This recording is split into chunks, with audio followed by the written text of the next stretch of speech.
យប់នេះគឺជារឿងរ៉ាវរបស់បងប្រុសម្នាក់ដែលគាត់បានលើកហេតុការណ៍ដែលកើតឡើងចំពោះប្អូនប្រុសបង្កើតគាត់ផ្ទាល់មកចែករំលែកឲ្យយើងស្ដាប់ដោយប្អូនគាត់នឹងជាមនុស្សដែលមិនធម្មតាជាមនុស្សដែលមិនចេះស្ដាប់គេស្ដាប់ឯងសូម្បីតែម្ដាយឪពុកដាស់តឿនអីក៏គាត់មិនស្ដាប់ដែរគាត់ប្រើជីវិតតាមអ្វីដែលគាត់ចង់ធ្វើអញ្ចឹងណាហើយស្រាប់តែថ្ងៃមួយប្អូនប្រុសម្នាក់នោះក៏មានអាការៈប្លែកៗអាការៈប្លែកៗរបស់គាត់នឹងគឺធ្ងន់ធ្ងរមែនទែនបើសិនជាជួយមិនតាន់ទេអាចនឹងបាត់បង់ជីវិតអញ្ចឹងណាអូខេចឹងខ្ញុំប្រហែលតែប៉ុណ្្នឹងទេចង់ដឹងថាប្អូនប្រុសរបស់គាត់ទៅធ្វើអីហើយមានហេតុការណ៍អីខ្លះកើតឡើងចំពោះប្អូនប្រុសម្នាក់នោះចឹងតោះចូលសាច់រឿងរបស់យើងទាំងអស់គ្នារឿងរ៉ាវមួយនេះកើតឡើងយូរដែរហើយប្រហែលជាជិត10ឆ្នាំមុនហើយជារឿងរ៉ាវរបស់បងប្រុសម្នាក់ឈ្មោះថាបងវិនប៉ុន្តែរឿងនេះមិនបានកើតឡើងចំពោះបងវិនផ្ទាល់ទេគឺកើតឡើងចំពោះប្អូនប្រុសបង្កើតរបស់គាត់ហើយបងវិនគាត់ថាគាត់មានបងប្អូន3នាក់ប្រុស2ស្រី1ហើយបងវិនគាត់ជាបងគេបន្ទាប់មកបងភាហ្នឹងគឺប្អូនកដាលហើយមួយទៀតគឺប្អូនស្រីពៅរបស់គាត់គឺគាត់មានបងប្អូន3នាក់ហ្នឹងហើយកាលនោះគាត់នៅជាមួយនឹងម៉ាក់ប៉ាគ្រួសាររបស់គាត់ជុំគ្នាអញ្ចឹងទាំងអស់5នាក់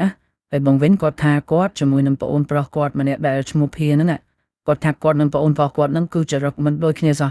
គឺចរិតផ្ទុយគ្នាហ្មងដោយបងវិនគាត់ជាអ្នករៀនអ្នកសូត្រហើយចូលធ្វើការធ្វើអីតាមក្រុមហ៊ុនគេទូទៅប៉ុន្តែប្អូនប្រុសគាត់ម្នាក់ឈ្មោះភាហ្នឹងរៀនក៏មិនរៀនធ្វើការក៏មិនធ្វើការហើយគាត់សាក់ពេញខ្លួនប៉ុន្តែការសាក់នោះវាមិនមែនជារឿងមិនល្អអីទេណាគ្រាន់តែថាក្នុងផ្ទះហ្នឹងអត់មានអ្នកណាសាក់ទេគឺមានតែបងភាហ្នឹងវាថាគាត់សាក់ពេញដៃពេញជើងទោះបីជាប៉ាគាត់ហាមិនឲ្យសាក់ប៉ាគាត់មិនចូលចិត្តមនុស្សដែលសាក់អីហ្នឹងក៏គាត់អត់ស្ដាប់ដែរគាត់ចង់ធ្វើអីគឺគាត់ធ្វើនិយាយទៅគាត់ជាកូនប្រុសម្នាក់ដែលចាំតែជំទាស់ម្ដាយឪពុកចឹងណាហើយគាត់អត់មានគិតអីទេរាល់ថ្ងៃគិតតែពីដើរលេងផឹកស៊ីស្រីស្រាល្បែងអីហ្នឹងគឺមកចប់ពេលខ្លះទៀតដើរលេងរហូតដល់ដាច់យប់ហើយបងវិនគាត់ថាប៉ាគាត់តែងតែស្រែកជេរឲ្យបងភាហ្នឹងជាប្រចាំប៉ុន្តែបងភានៅតែដូចដើមនៅតែដើរលេងនៅតែដាច់យប់នៅតែដើរជាក្រុមមិត្តភ័ក្តិរបស់គេហ្នឹងណាប៉ុន្តែបងភាគាត់ដើរលេងពិតមែនតែគាត់មានមុខរបររបស់គាត់ជាអ្នកលក់ឡានហើយការលក់ឡានរបស់គាត់ហ្នឹងមិនមែនបើកឃ្លាំងបើកហាងបើកអីទេគឺគាត់លក់ឡានលក្ខណៈថាទិញអ្នកនេះទៅលក់ឲ្យអ្នកនោះឬក៏ជួយតំណែងជួយរកឡានជួយរកអីផ្សេងៗឲ្យគាត់បានចំណេញពីភាគរយនៃការលក់ឡានហ្នឹងណាអានឹងគឺមុខរបររបស់បងភានិយាយទៅគាត់ជាមនុស្សដើរលេងច្រើនហើយមិនសូវជាខ្វល់ខ្វាយពីផ្ទះពិតមែនប៉ុន្តែគាត់មិនដែលចាយលុយអ្នកផ្ទះទេគាត់រកលុយដើរលេងខ្លួនឯងហើយគាត់រកបានប្រហែលគាត់ចាយប៉ុណ្ណឹងគាត់មិនដែលចេះមកឲ្យលុយម៉ាក់ប៉ាចាយឲ្យបងឲ្យប្អូនចាយអីគឺអត់ទេគាត់មិនដែលខ្វល់ពីអ្នកផ្ទះសោះហើយម៉ាក់ប៉ាគាត់ពេលខ្លះព្យាយាមរកមុខរបរណាល្អឲ្យបងភានឹងធ្វើប៉ុន្តែបងភានឹងគាត់ជំទាស់គ្រប់យ៉ាងអ្វីក៏ដោយឲ្យតែគាត់មិនចង់ធ្វើគឺមិនបាច់បខំគាត់ទេតែតាមពិតទៅការលក់ឡានក៏មិនមែនអន់ដែរប៉ុន្តែគ្រាន់តែថាពេលដែលបងភាគាត់រកស៊ីខាំណាគឺគាត់មានគូប្រជែងច្រើនតែគូប្រជែងរបស់បងភានឹងសុទ្ធតែអ្នកកាប់ចាក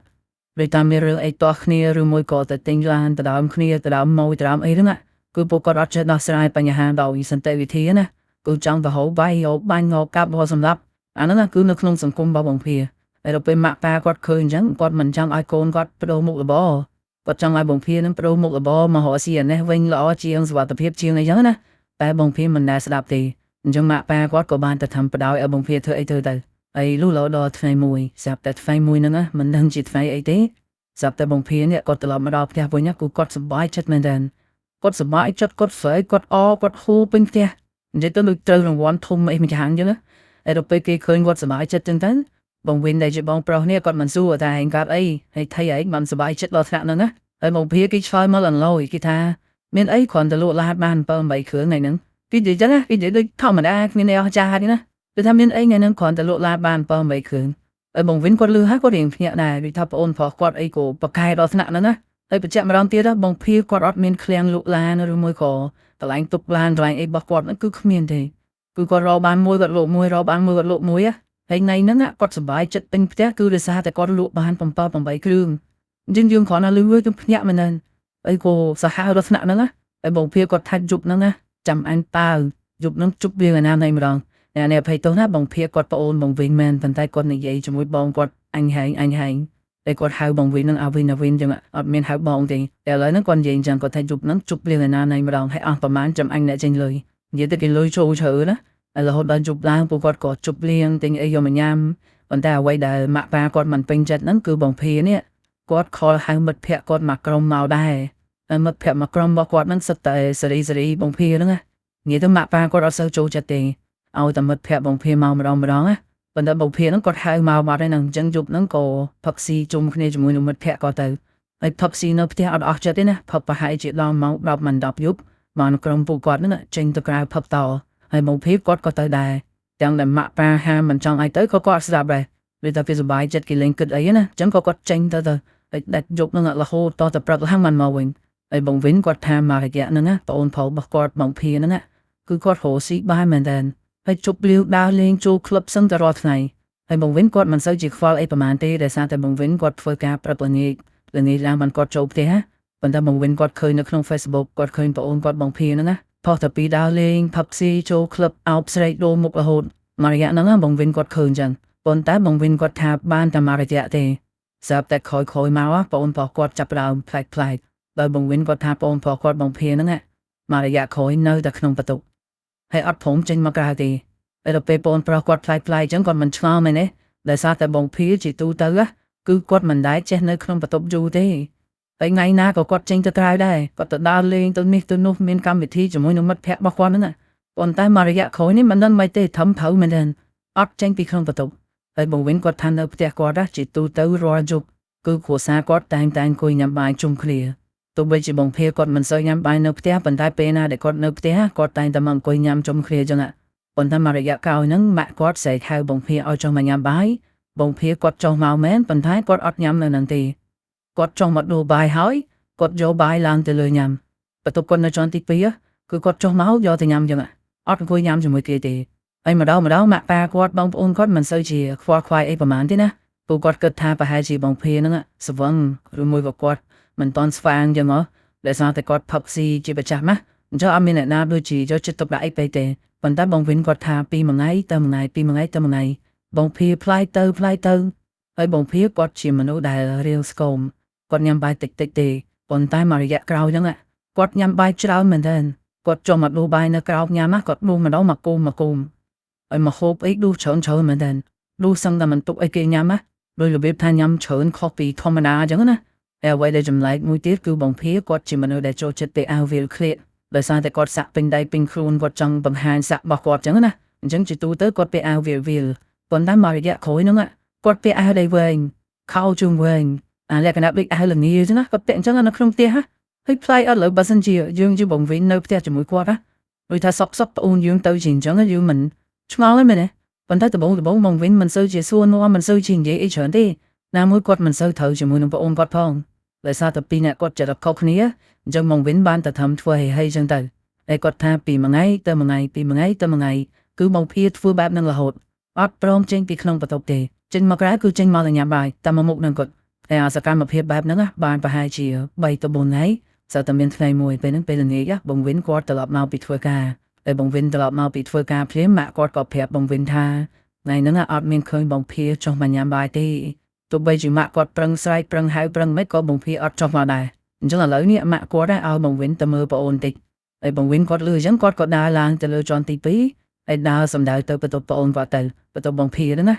ាប៉ុន្តែពេលដែលបងវិញដើរទៅដល់បន្ទប់គាត់គោះទ្វារហៅបងភៀនៅក្នុងហ្នឹងបងភៀអត់ឆ្លើយតបទេគ្រប់យ៉ាងស្ងាត់ជ្រាបរហូតដល់បងវិញហ្នឹងគាត់ទៅរកសៅសកួរសៅបន្ទប់ហ្នឹងណាហើយគាត់ក៏ចាក់ចូលបន្ទប់បងភៀទៅហើយបងវិញគាត់ថាគាត់គ្រាន់តែចាក់សៅទ្វារហើយគាត់បើកទ្វារតែបន្តិចណាគាត់ថាមានចំហាយតិចជះមកពេញមុខគាត់នោះហើយពេលនោះបងវិញគាត់មិនទាន់ចូលក្នុងទេគាត់ឈរនៅរឯទ្វារហ្នឹងណាប៉ុន្តែគឺគាត់ដឹងថាបន្ទប់ហ្នឹងណាវាតិចវាមានចំហាយតិចជះមកភីហើយបើសិនជាបន្ទប់គេប្រើម៉ាស៊ីនតិចវាអត់មានអីចម្លែកទេមែនទេប៉ុន្តែបន្ទប់បងភៀនេះអត់មានម៉ាស៊ីនតិចទេបន្ទប់បងភៀមានតែកង្ហារមួយគាត់ប៉ុន្តែឥឡូវហ្នឹងគឺតិចមែនទេតិចនោះយើងបើកម៉ាស៊ីនតិច20អង្សាហ្នឹងគឺវាផ្លាយត្រង់ហ្នឹងណាហើយពេលដែលបងវិញគាត់សម្លឹងចូលទៅក្នុងបន្ទប់មើលណាគឺនៅក្នុងបន្ទប់ហ្នឹងបងភៀគាត់បិទប្អួតបិទវាំងននបិទអីចិត្តអស់ប៉ុន្តែគាត់បើកទទួលចោលតែក្នុងបន្ទប់គាត់ហ្នឹងឥឡូវហ្នឹងគឺមានតែពលឺដែលជះចេញពីទទួលទេហើយបងវិញគាត់អាចចូលទៅក្នុងមើលគាត់ឃើញថាបងភៀកំពុងតែគេងលក់ហើយគាត់គេងបដាគាត់ដប់ភួយបដាដូចមនុស្សល្ងាមនុស្សគេងលក់ធម្មតាអញ្ចឹងណាអញ្ចឹងបងវិញគាត់ឃើញបែបហ្នឹងគាត់ក៏មិនចង់ចូលទៅដាស់ប្អូនគាត់ក៏ទាញទ្វារបិទមកវិញធម្មតាមកប៉ុន្តែអារម្មណ៍ឆ្ងល់នៅតែឆ្ងល់ថាហេតុអីបន្ទប់ប្អូនគាត់តិចម៉េះហើយខ្ញុំលឺអាចំណុចហ្នឹងខ្ញុំចំណាយមកដូចថាបន្ទប់អត់មានម៉ាស៊ីនតិចប៉ុន្តែវាតិចដូចប្រើម៉ាស៊ីនតិចបងវិញគាត់មើលបើសិនជាបានអញ្ចឹងបែបបាច់អស់ភ្លើងបាច់អស់លុយមែនទេគឺបងវិញគាត់ថាអញ្ចឹងមកតិចដូចម៉ាស៊ីនតិចអញ្ចឹង តែមិនចង់គិតអីច្រើនណាគាត់ក៏ចុះមកក្រុមវិញមកហើយគាត់ប្រាប់ម៉ាក់គាត់ទៅតាមបាច់ខ្វល់ពីអាភាទេអាភាវាឃ្លានថ្មណាវាចុះមកញ៉ាំពេលហ្នឹងហើយបាច់ខ្វល់ទេម៉ាក់អើយហើយម៉ាក់គាត់ក៏តាមនឹងទៅហើយលុះរហូតដល់យប់ជ្រៅបន្តិចប្រហែលជាមក10ម៉ោង10យប់បានបងភាហ្នឹងគាត់ចុះមកញ៉ាំបាយហើយគាត់ចុះមកហ្នឹងគឺដូចដើមមកបោកបាយមកចានគោមចឹងទៅហើយបោះមកហូបមកចានទៀតចឹងទៅហើយលើកឡើងទៅលើបន្ទប់គាត់អង្គុយញ៉ាំអាហ្នឹងអ្វីដែលម៉ាក់គាត់ឃើញណាហើយម៉ាក់គាត់ស្រែកសួរក៏បងភាហ្នឹងមិនសូវជាឆើយអីប្រហែលដែរគាត់ថាគាត់ទៅតែភ្ញាក់ពីគេងគាត់គេងលក់អត់ដឹងខ្លួនអីចឹងទៅនិយាយទៅគាត់និយាយធម្មតាហើយគាត់ដើរឡើងទៅបន្ទប់គាត់វិញទៅហើយលុះរហូតដល់ស្អែកឡើងហ្នឹងពេលល្ងាចទៀតដែរបងវិនគាត់ទៅតែមកពីធ្វើការដោយដើមតែស្អែកតែគាត់មកដល់ផ្ទះម៉ាក់គាត់នឹងប្រាប់គាត់ទៀតដែរតែថ្ងៃហ្នឹងអត់ឃើញអាភីចុះមកញ៉ាំបាយសោះអត់ឃើញចុះតាំងពីព្រឹកដល់ល្ងាចហ្នឹងហើយម៉ាក់គាត់ឡើងទៅពោះទ្វារក៏គាត់មិនផងបើកតែពេលខ្លះម៉ាក់គាត់ស្រែកសួរបងភាស្រែកចេញមកវិញថាគាត់អត់ស៊ីទេគាត់ស្រែកដូចគំរោះដាក់ម៉ាក់គាត់ចឹងណាអញ្ចឹងម៉ាក់គាត់ក៏មិនដឹងធ្វើម៉េចដែរប៉ុន្តែឥឡូវនេះបងវិនគាត់មកដល់ផ្ទះម៉ាក់គាត់ក៏ពឹងឲ្យបងវិនហ្នឹងឡើងទៅហៅបងភាឲ្យចុះមកញ៉ាំបាយខ្លាចគាត់ដាច់ខ្យល់គ្មានណាបឹងចឹងណាអញ្ចឹងបងវិនហ្នឹងគាត់ក៏ដើរឡើងទៅលើទៅហើយដើរឡើងទៅលើគឺបន្ទប់ចាក់សោដូចដើមគាត់ក៏ទៅយកសោសកូមកចាក់បន្ទប់បងភាហ្នឹងហើយពេលដែលចាក់ចូលបន្ទប់ហ្នឹងស្តៀងនឹងម្សិលមិញចឹងគ្រប់យ៉ាងបិទប្អូនបិទវាំងនន់បិទអីចិត្តមានតែពលឺដែលចេញពីទូទេប៉ុន្តែពេលដែលបងវិនបើកទ្វារចូលទៅមើលលើកហ្នឹងណាបងវិនគាត់ថាឃើញបងភាគេងនៅលើគ្រែហើយគាត់គេងបាយចំហៀងអញ្ចឹងខ្នងគាត់នេះបាយមករកបងវិនណាប៉ុន្តែនៅក្រោយខ្នងបងភានេះមានមនុស្សស្រីម្នាក់កំពុងតែគេងអោបពីក្រោយហើយពេលបងវិនអត់បានឃើញមុខទេគាត់ឃើញតែពីក្រោយខ្នងស្រីម្នាក់ហ្នឹងណាដេកអោបចកែបងភាទេណាហើយបងវិនគាត់គ្រាន់តែឃើញអញ្ចឹងព្រាមគាត់ពីងទ្វារបិទមកវិញតិចដោយសារតែបងវិនពេលនោះមកគាត់គិតថាបងភាប្រហែលជានាំមនុស្សស្រីមកគេងនាំសង្សារមកគេងអញ្ចឹងណាពីព្រោះតែបងភាគាត់ធ្លាប់នាំមនុស្សស្រីមកផ្ទះប៉ុន្តែគាត់មិនដែរនាំមនុស្សស្រីចូលមកគេងក្នុងបន្ទប់ចឹងទេតែថ្ងៃនេះដោយថារៀងហួសហេតុអញ្ចឹងបងវិនហ្នឹងគាត់បិទទ្វារតិចមកវិញមកហើយគាត់ដើរចុះមកក្រោមសួរម៉ាក់គាត់ថាម៉ាក់អីដឹងអត់អាភាវាយកស្រីទៅគេងនៅក្នុងបន្ទប់ម៉ែមានដឹងអត់ហ្នឹងហើយម៉ាក់គាត់ឆ្លើយមកវិញគាត់ថាអត់មានទេគាត់អត់មានឃើញបងភាហ្នឹងចុះមកក្រោមទេហើយក៏គ្មានឃើញមនុស្សស្រីណាដើរចូលមកក្នុងផ្ទះដែរបើដើរចូលមកគឺម៉ាក់គាត់ដឹងហើយដោយសារម៉ាក់គាត់នៅផ្ទះតាំងពីព្រឹកដល់ល្ងាចអញ្ចឹងម៉ាក់គាត់ថាអត់មានទេថាបងវិននឹងប្រហែលជាមើលច្រឡំអីចឹងណាតែអំឡុងពេលដែលបងវិនជាមួយម៉ាក់គាត់និយាយគ្នាហ្នឹងស្រាប់តែបងភាគាត់បានទ្វារបន្ទប់ហើយគាត់ដើរចុះមកក្រោមហើយពេលដែលគាត់ដើរចុះមកក្រោមហ្នឹងបានម៉ាក់គាត់សួរតាភាគាត់ឯងនាំស្រីមកគេងក្នុងបន្ទប់មែនហើយគាត់តែម៉ាក់គាត់សួរអញ្ចឹងបងភាគាត់ឆ្វល់តបមកវិញខ្លាំងណាបើថាគ្មានទេខ្ញុំគ្មាននាំមីដាមកគេងទេម៉ែឯងចេះថាម៉ែចេះនិយាយខ្ញុំមាននាំមកវិញណានិយាយទៅគាត់និយាយបែបច្រឡំតែម៉ាក់គាត់សួរស្រួលបួលទេតែតើឯងមាននាំស្រីចូលទៅក្នុងបន្ទប់គេងអត់បងភាស្រែកមកថាអត់ទេខ្ញុំអត់មាននាំទេហើយស្រែកហើយគេបើកទូទៅក៏គេយកទឹកគេយកស្រាគេយកអីទៅផឹកហើយគាត់ក៏ដើរឡើងទៅលើបន្ទប់គាត់វិញទៅហើយបងវិនជាមួយម៉ាក់គាត់ហ្នឹងបានតែធំភាំងអញ្ចឹងណាពេលអ្នកដែលភាំងខ្លាំងជាងគេគឺបងវិនដោយសារតែបងវិនគាត់ថាមុនហ្នឹងគាត់ឃើញមនុស្សស្រីគេងអោបបងភាច្បាស់ណាស់ច្បាស់ 100% ប៉ុន្តែបងភាចុះមកគាត់ថាគាត់មាននាំមនុស្សស្រីណាមកទេអញ្ចឹងក៏តាមហ្នឹងទៅបងវិនគាត់មិនសូវជាចង់ខ្វល់ខ្វាយប្រហែលណាហើយចង់ធ្វើអីធ្វើទៅថាគាត់មិនចង់ឈឺក្បាលជាមួយអញ្ចឹងណាហើយស្រាប់តែជប់ឡើងប្រហែលជាម៉ោង8 9យប់ហ្នឹងណាពេលហ្នឹងគឺប៉ាគាត់នៅផ្ទះណាប៉ាគាត់ក៏អ្នកធ្វើការដូចគ្នាចេញព្រឹកចូលមកវិញយប់ហើយយប់ហ្នឹងស្រាប់តែប៉ាគាត់មកដល់ប៉ាគាត់ហ្នឹងក៏ស្រែកហៅបងភាដែលទេនៅលើបន្ទប់ហ្នឹងណាឲ្យចុះមកក្រោមគាត់ចង់ប្រើទៅទិញនេះទិញនោះបន្តិចហើយដំបងស្រែកទៅបងភាអត់ចេញទេប៉ុន្តែប៉ាគាត់ជំនួសដែលកាត់ជំនួសដែលដូចថាស្រែកមកដំហឹងណាហើយដល់ពេលបងភាគាត់លឺប៉ាគាត់ស្រែកខ្លាំងពេកចឹងទៅប្រហែលជាគាត់ខ្លាចបានបងភាហ្នឹងគាត់ចុះមកក្រោមមកហើយគាត់ចុះមកក្រោមប៉ាគាត់ហ្នឹងក៏ប្រើឲ្យទៅទិញអ្វីមួយយ៉ាងទិញអវ៉ាន់ទិញអីដែលប៉ាគាត់ត្រូវការចឹងណាហើយបងភាគាត់ក៏ជិះម៉ូតូទៅជិះម៉ូតូទៅទាំងដែលមុខកំបៅមុខមិនពេញចិត្តណាប៉ុន្តែខ្លាចប៉ាថាឲ្យចឹងក៏ទៅញ៉ាំឡងពេលដែលបងភាជិះម៉ូតូចេញទៅទិញអីហ្នឹងបងវិនដែលកំពុងតែនៅផ្ទះហ្នឹងគឺគាត់មិនទាន់បាត់ឆ្ងល់ទេថាមនុស្សស្រីដែលគាត់ឃើញមុនហ្នឹងជាពីណាគេអញ្ចឹងឥឡូវនេះបងភាអត់នៅបន្ទប់បងវិនគាត់ក៏ឡើងទៅលើជាន់ទី2ហើយគាត់បើកទ្វារចូលទៅមើលម្ដងទៀត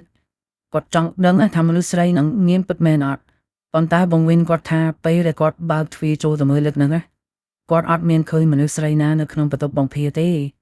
េហើយបងវិនគាត់មិនអស់ចិត្តគាត់ដើរចូលទៅក្នុងមើលប៉ុន្តែពេលដែលគាត់ដើរចូលទៅហ្នឹងគាត់អត់មានបើកភ្លើងបន្ទប់ទេដែលសារតែបន្ទប់បងភាពេលហ្នឹងគឺបើកទៅទូចោលអញ្ចឹងមិនមានពលឺមានអីចេញពីទូហ្នឹងណាបានបងវិនគាត់ដើរចូលទៅមើលទៅហើយដើរចូលទៅមើលឆែកក្នុងទូកៅអៅមើលក្រោមក្រែមើលខាងក្រៅវាំងននគាត់ថាគាត់ឆែកមើលឡើងខ្ទេចអស់ហើយនៅក្នុងបន្ទប់ហ្នឹងណាគ្មានឃើញមនុស្សស្រីណានៅក្នុងហ្នឹងទេតែដល់ពេលបងវិនគាត់រកមិនឃើញអញ្ចឹងទៅគាត់ក៏គិតថាប្រហែលជាមុនហ្នឹងគាត់ស្វាំងភ្នែកណា គាត់ក៏ឈានជំហានដើរចេញពីបន្ទប់បងភីវិញមកប៉ុន្តែអាពេលគាត់ដើរចេញទៅណាគាត់ដើរចេញមិនទាន់ផុតទេស្រាប់តែគាត់ឮសំឡេងមនុស្សស្រីទៅហែមចេញពីក្រោយខ្នងគាត់ហើយបងវិញគ្រាន់តែឮសំឡេងទៅហែមនឹងព្រាមគាត់ងាកទៅក្រោយមើលផ្លែតហើយចង្វាក់ដែលគាត់ងាកទៅមើលនោះណាគាត់ថាគាត់ឃើញមនុស្សស្រីម្នាក់ឈរនៅក្បែរតែម្នូនឈរក្បែរប្អូនបន្ទប់បងភីនោះណាប៉ុន្តែមនុស្សស្រីម្នាក់នោះពេលគាត់កំពុងតែឈរគាត់នៅកន្លែងងងឹតនៅកន្លែងដូចថាយើងមិនសូវមើលឃើញច្បាស់ប៉ុន្តែមើលទៅដឹងថាជាមនុស្សស្រីហើយជាមនុស្សស្រីដែលស្អាតទៀតសម្បល់សទៀតទោះបីជាគាត់នៅកន្លែងងងឹតទេណាប៉ុន្តែយើងមើលឃើញស្បែកគាត់យើងមានគាត់សមែនទេអំពេលដែលបងវិញឃើញស្រីម្នាក់នោះគាត់មិនទាន់គិតថាមនុស្សឬខ្មោចផងស្រាប់តែបងភីមកពីក្រោយហើយបងភីមកពីក្រោយដូចថាចាប់បងវិញចេញទៅក្រៅបន្ទប់ហើយបងវិញពេលនោះគាត់ភ័យមែនទេហើយបងភីថែគាត់បងភីថែចូលបន្ទប់អញទៅឯចូលមកលួចអីមែនឯចូលមកយកអីមែនបានបងវិញនឹងគាត់និយាយទៅគាត់ថាអញឃើញហើយនេះនាំមនុស្សស្រីចូលមកគេងក្នុងបន្ទប់បានអញចូលមកហើយគ្រាន់តែបងវិញនិយាយចឹងហើយព្រាមបងភីតបមកវិញផាំងហ្មងគាត់ជេរបងប្រុសគាត់ជេរអគាត់គាត់ថាអញគ្មានយកមនុស្សស្រីណាមកគេងក្នុងបន្ទប់ទេឯឈួតមែនឯឡប់មែនដេកទឹកជេរបងប្រុសខ្លួនឯងឡើងដូចពូម៉ាក់ហ្នឹងហើយបងវិញហ្នឹងគាត់ថានៅក្នុងអញមើលឃើញមិញឃើញមនុស្សស្រីម្នាក់ឈរជិតទាំងនោះហើយបានបងភីហ្នឹងគាត់បើកទ្វារធំគាត់បើកភ្លើងបន្ទប់បើកអេមើលទៅបងវិញគាត់ថាមើលយ៉ាងណាក៏មិនឃើញស្រីម្នាក់មុននឹងដែរតែពេលនោះមិននឹងប្រកែកមិនជាមួយបងគាត់ដូចថានិយាយអីលេងចេញណាមុននឹងឃើញតែឥឡូវនេះឡើងឃើញអញ្ចឹងមានន័យថាម៉េចបើមិនគិតទៅលើរឿងខ្មោចគឺមានតែបងវិញហ្នឹងស្វាងភ្នែកមែនទេអញ្ចឹងពេលនោះបងវិញគាត់មិននឹងនិយាយមិនទេហើយបងភីហ្នឹងគាត់ក៏ទាញទ្វារបន្ទប់បិទមកវិញផាំងមកហើយពេលនោះបងវិញបានទៅធ្វើលេលើតែឯងណាដូចថាមិននឹងជាអ្វីដែលគាត់ឃើញមុនហ្នឹងជាអីយល់ណាហើយខ្ញុំភ្លេចបញ្ជាក់មួយទៀតបងប្អូនគឺបងវិញណាគាត់មិនដែលឃើញខ្មោចទេហើយគាត់ក៏មិនសូវជាជឿអីប្រហែលដែរតែដល់ពេលគាត់ឃើញលើកដំបូងបែបហ្នឹងគាត់មិននឹងជាមនុស្សឬខ្មោចឬមួយក៏គាត់ស្វាងភ្នែកឬមួយក៏មិនចឹងណាពេលហ្នឹងគឺអត់ទាន់ចង់គិតអីច្រើនទេតែពេលដែលបងភីបិទទ្វារវិញបងវិញណាគាត់ក៏ដើរចូលមកក្រោមហើយគាត់ដើរចូលមកក្រោមគាត់យករឿងហ្នឹងទៅប្រាប់ម៉ាក់គាត់គាត់ថាម៉ាក់មិញខ្ញុំដើរចូលទៅក្នុងបន្ទប់អាភាខ្ញុំឃើញមានមនុស្សស្រីម្នាក់ស្អាតមែនទែនឈរនៅក្នុងបន្ទប់អាភានៅក្បែរបែងណូនហើយខ្ញុំឃើញច្បាស់ណាស់ម៉ាក់ខ្ញុំអត់មានស្វាងភ្នែកទេបងវិញដូចថាគាត់ព្យាយាមអធិប្បាយយល់ណាតែអំឡុងពេលដែលបងវិញអធិប្បាយហ្នឹងស្រាប់តែប្អូនស្រីតូចគាត់គាត់ដើរមកប្រាប់ដែរប្អូនស្រីតូចគាត់ហ្នឹងគាត់ថាគាត់ក៏ឃើញដែរប្អូនស្រីតូចគាត់គាត់ថាល្ងាចមិញនេះពេលដែលបងភីចុះមកយកសារយកអីផឹក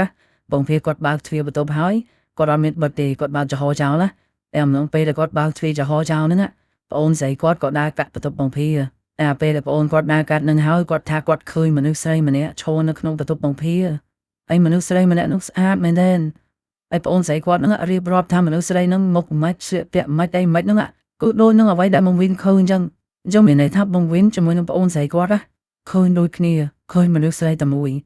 ហើយពេលហ្នឹងម៉ាក់គាត់អត់ឃើញទេប៉ុន្តែម៉ាក់គាត់ក៏ជឿដែរណាម៉ាក់គាត់ជឿថាអ្វីដែលបងវិញជាមួយនឹងប្អូនស្រីគាត់ឃើញហ្នឹងជាការពិតហើយនឹងមានអ្វីមួយយ៉ាងតាមបងភី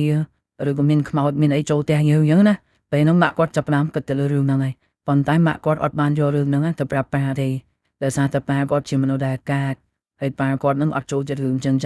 អញ្ចឹងគាត់អត់និយាយអីទេគាត់និយាយតែ3នាក់គ្នាគាត់ហ្នឹងហើយលុះរៀងយប់ច្រើនតិចពេលហ្នឹងប៉ាគាត់សម្រាននៅក្នុងបន្ទប់ហើយម៉ាក់គាត់ជាមួយនឹងបងវិញដូចថាមិនអស់ចិត្តគាត់ដើរឡើងទៅលើបន្ទប់បងភីហើយព្យាយាមគោះទ្វារឲ្យបងភីចេញមកហើយគាត់គោះទ្វារមកសតុចឹងទៅបានបងភីគាត់បើកទ្វារមកហើយគាត់ស្រែកសួរថាថៃគោះទ្វារបន្ទប់គាត់ធ្វើអីហើយបានម៉ាក់គាត់នឹងសួរថងមកទៅថាខ្លួនឯងមាននាំមនុស្សស្រីណាមកគេងនៅក្នុងបន្ទប់អត់ពីព្រោះអាបងឯងនេះវាឃើញមនុស្សស្រីនៅក្នុងបន្ទប់ឯង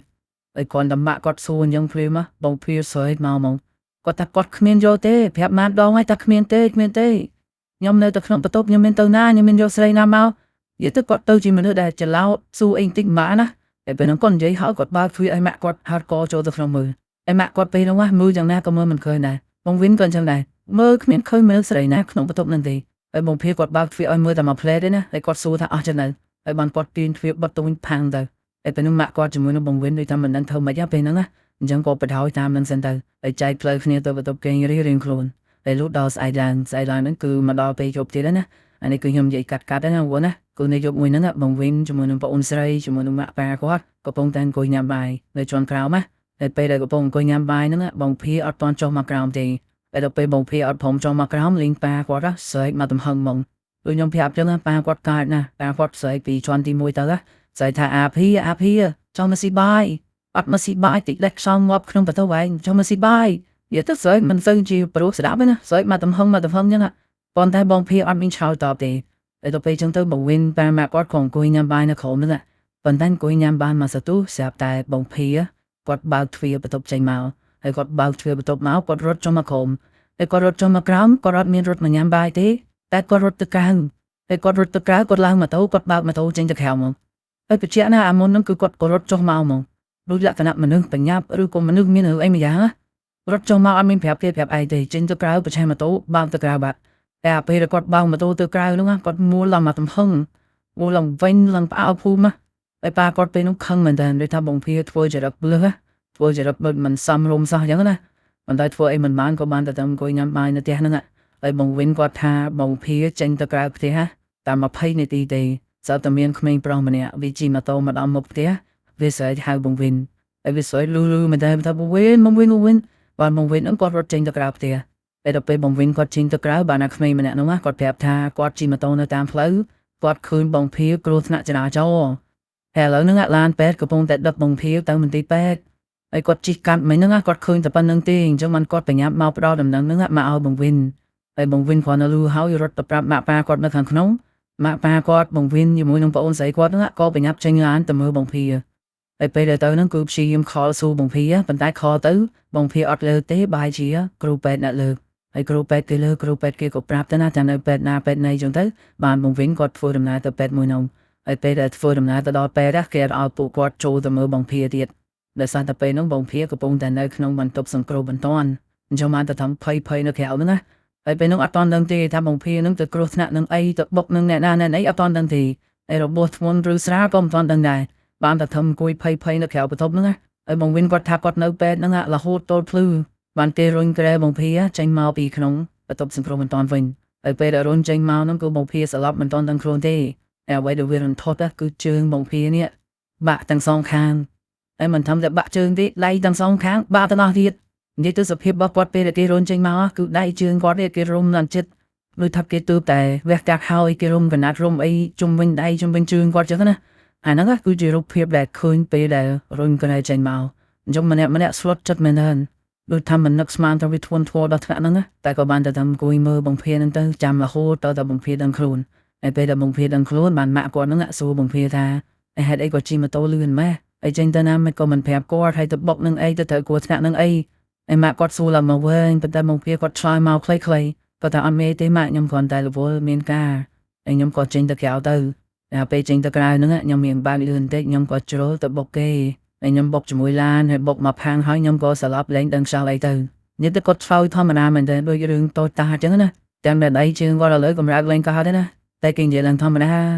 ហើយក៏អញ្ចឹងទៅសម្រាប់ព្យាបាលនៅក្នុងមន្ទីរពេទ្យហ្នឹងរហូតដល់ថ្ងៃមួយដែលរបួសគាត់រៀនធូរស្បើយបានខាងមន្ទីរពេទ្យហ្នឹងគេឲ្យមកផ្ទះវិញបានប៉ុន្តែពេលដែលមកផ្ទះហ្នឹងដៃជើងកម្រើកមិនទាន់បានទេណាជើងក៏ដាមិនបាននិយាយទៅធ្វើអីក៏មិនបានដែរគឺគាត់ធ្វើបានតែម្យ៉ាងគាត់គឺគេស្ងៀមនៅលើក្រែអញ្ចឹងអាពេលដែលបងភីមកផ្ទះហ្នឹងមានតែម៉ាក់គាត់ជាមួយនឹងប្អូនស្រីតូចទេដែលបំរើគាត់ដូចថាគាត់គ្រានអីម៉ាក់គាត់ទៅបញ្ចុកហើយគាត់ចង់ផឹកទឹកចង់អីចឹងទៅគាត់ស្រែកប្រើប្អូនស្រីគាត់ចឹងទៅអាហ្នឹងអាពេលដែលគាត់មកដល់ផ្ទះវិញហើយពេលដែលគាត់មកសម្រាប់ព្យាបាលនៅផ្ទះម៉ាក់គាត់ចង់ឲ្យបងភីមកគេនៅក្រៅមកគេណាជាន់ទី1នេះវាស្រួលម៉ាក់គាត់និយាយថាបញ្ចុកបាយបញ្ចុកអីជូតខ្លួនជូតអីស្រួលណាប៉ុន្តែបងភីនឹងអត់ចុះក្រោមមេខាត់គាត់មកសម្រាប់ព្យាបាលនៅផ្ទះគឺគាត់ឡើងទៅលើបន្ទប់គាត់នៅជាន់ទី2តែគាត់គេនៅលើក្រែរបស់គាត់ហ្នឹងគាត់អត់ព្រមចុះមកក្រោមទេទោះបីជាគេហៅចុះមិនក៏មិនចុះដែរព្រោះថាគាត់ស្រឡាញ់បន្ទប់គាត់មែនទេណាតែទៅពេលបខំមិនបានម៉ាក់គាត់ក៏តាមតាណាទៅណាសុកចិត្តលើកបាយលើកម្ហូបឡើងទៅជាន់ទី2អញ្ចឹងទៅបញ្ចុកបាយគាត់ហើយលើកបាយលើកអីចុះមកក្រោមវិញហើយជូតខ្លួនជូតអីគាត់ឡើងទៅលើជាន់ទី2ទៅទាំងតែម៉ាក់គាត់រៀងមកយុច្រើនណាប៉ុន្តែអញ្ចឹងឡើងចុះរាល់ថ្ងៃមើលថែកូនណាហើយបងវិនគាត់ថាមានជប់មួយពេលនោះគឺជប់រៀងច្រើនហើយអ្នកផ្ទះគាត់ចូលបន្ទប់គេរៀនគ្រូណាប៉ុន្តែបងវិនជប់ហ្នឹងគាត់ឃ្លានហើយគាត់ក៏បើកទ្វារបន្ទប់ហ្នឹងដើរចេញមកក្រៅហើយបន្ទប់បងវិននៅទល់មុខបន្ទប់បងភីហើយពេលដែលបងវិនគាត់ដើរចេញពីបន្ទប់ខ្លួនឯងមកគាត់ថាគាត់ឮសំឡេងមនុស្សស្រីជាមួយនឹងសំឡេងបងភីឆ្លោះគ្នានៅក្នុងបន្ទប់ហើយពេលបងវិនគាត់ឮចឹងគាត់មិនឆ្ងល់គាត់ក៏ទៅលួចស្ដាប់គាត់យកទៅជាគាត់ហ្នឹងណាខ្ទប់ទៅនឹងទ្វារបន្ទប់បងភីហើយពេលដែលគាត់យកទៅជាទៅខ្ទប់នឹងទ្វារគាត់ថាគាត់ឮពិតមែនឮឡើងច្បាស់ហ្មងលើកហ្នឹងណាអាមុននឹងដូចថាឮពីចម្ងាយមិនសូវជាច្បាស់ 100% ប៉ុន្តែឥឡូវនេះយកទៅជាទៅខ្ទប់ទៅគឺឮច្បាស់មែនតើគឺឮមនុស្សពីរនាក់និយាយគ្នាម្នាក់ស្រីម្នាក់ទៀតប្រុសបើខាងស្រីគាត់ហៅបងភីអូន ហើយគាត់ហៅគាត់នេះបងវិញខាងស្រីគាត់និយាយថាអូនឯងអត់គោរពពាក្យសន្យាឲ្យមែនអូនឯងថាធ្វើអីឲ្យបងខ្លះហើយមិនគាត់ឯងមិនធ្វើហើយសម្លេងមកភីគាត់ឆ្លើយទៅវិញថាខ្ញុំធ្វើឲ្យបងឯងច្រើនណាហើយមិនបងឯងថាខ្ញុំអត់ធ្វើឲ្យហើយបងឯងចង់បានអីទៀតខ្ញុំធ្វើឲ្យប៉ុណ្្នឹងហើយនៅអត់គ្រប់គ្រាន់ទៀតមែនហើយស្រីម្នាក់នោះតមកវិញខាងខ្លាំងណាស់គាត់ថាអូនឯងភ្លេចពាក្យសន្យាមែនអូនឯងធ្លាប់និយាយខ្លះដល់មកនិយាយទៅគាត់និយាយដូចគាត់ទៀមពីពាក្យសន្យាអ្វីមួយយ៉ាងណាហើយទៅពេលបងវិញតែគាត់នៅមុខបន្ទប់គាត់កំពុងតែលឺសលេងទាំងអស់ហ្នឹងណាវិញថាគាត់ទ្រាំបាយណាគាត់ក៏បើកទ្វារចូលទៅមើលតែពេលហ្នឹងគឺទ្វារមានចាក់សោទេគាត់គ្រាន់តែកាត់សោទាំងទៅរុញទ្វារចូលទៅប៉ុន្តែពេលគាត់រុញទ្វារចូលទៅគាត់ឃើញបងភីកំពុងតែគេងលក់នៅលើគ្រែតែអ្វីដែលវារន្ធត់គឺនៅក្បែរគ្រែបងភីហ្នឹងណា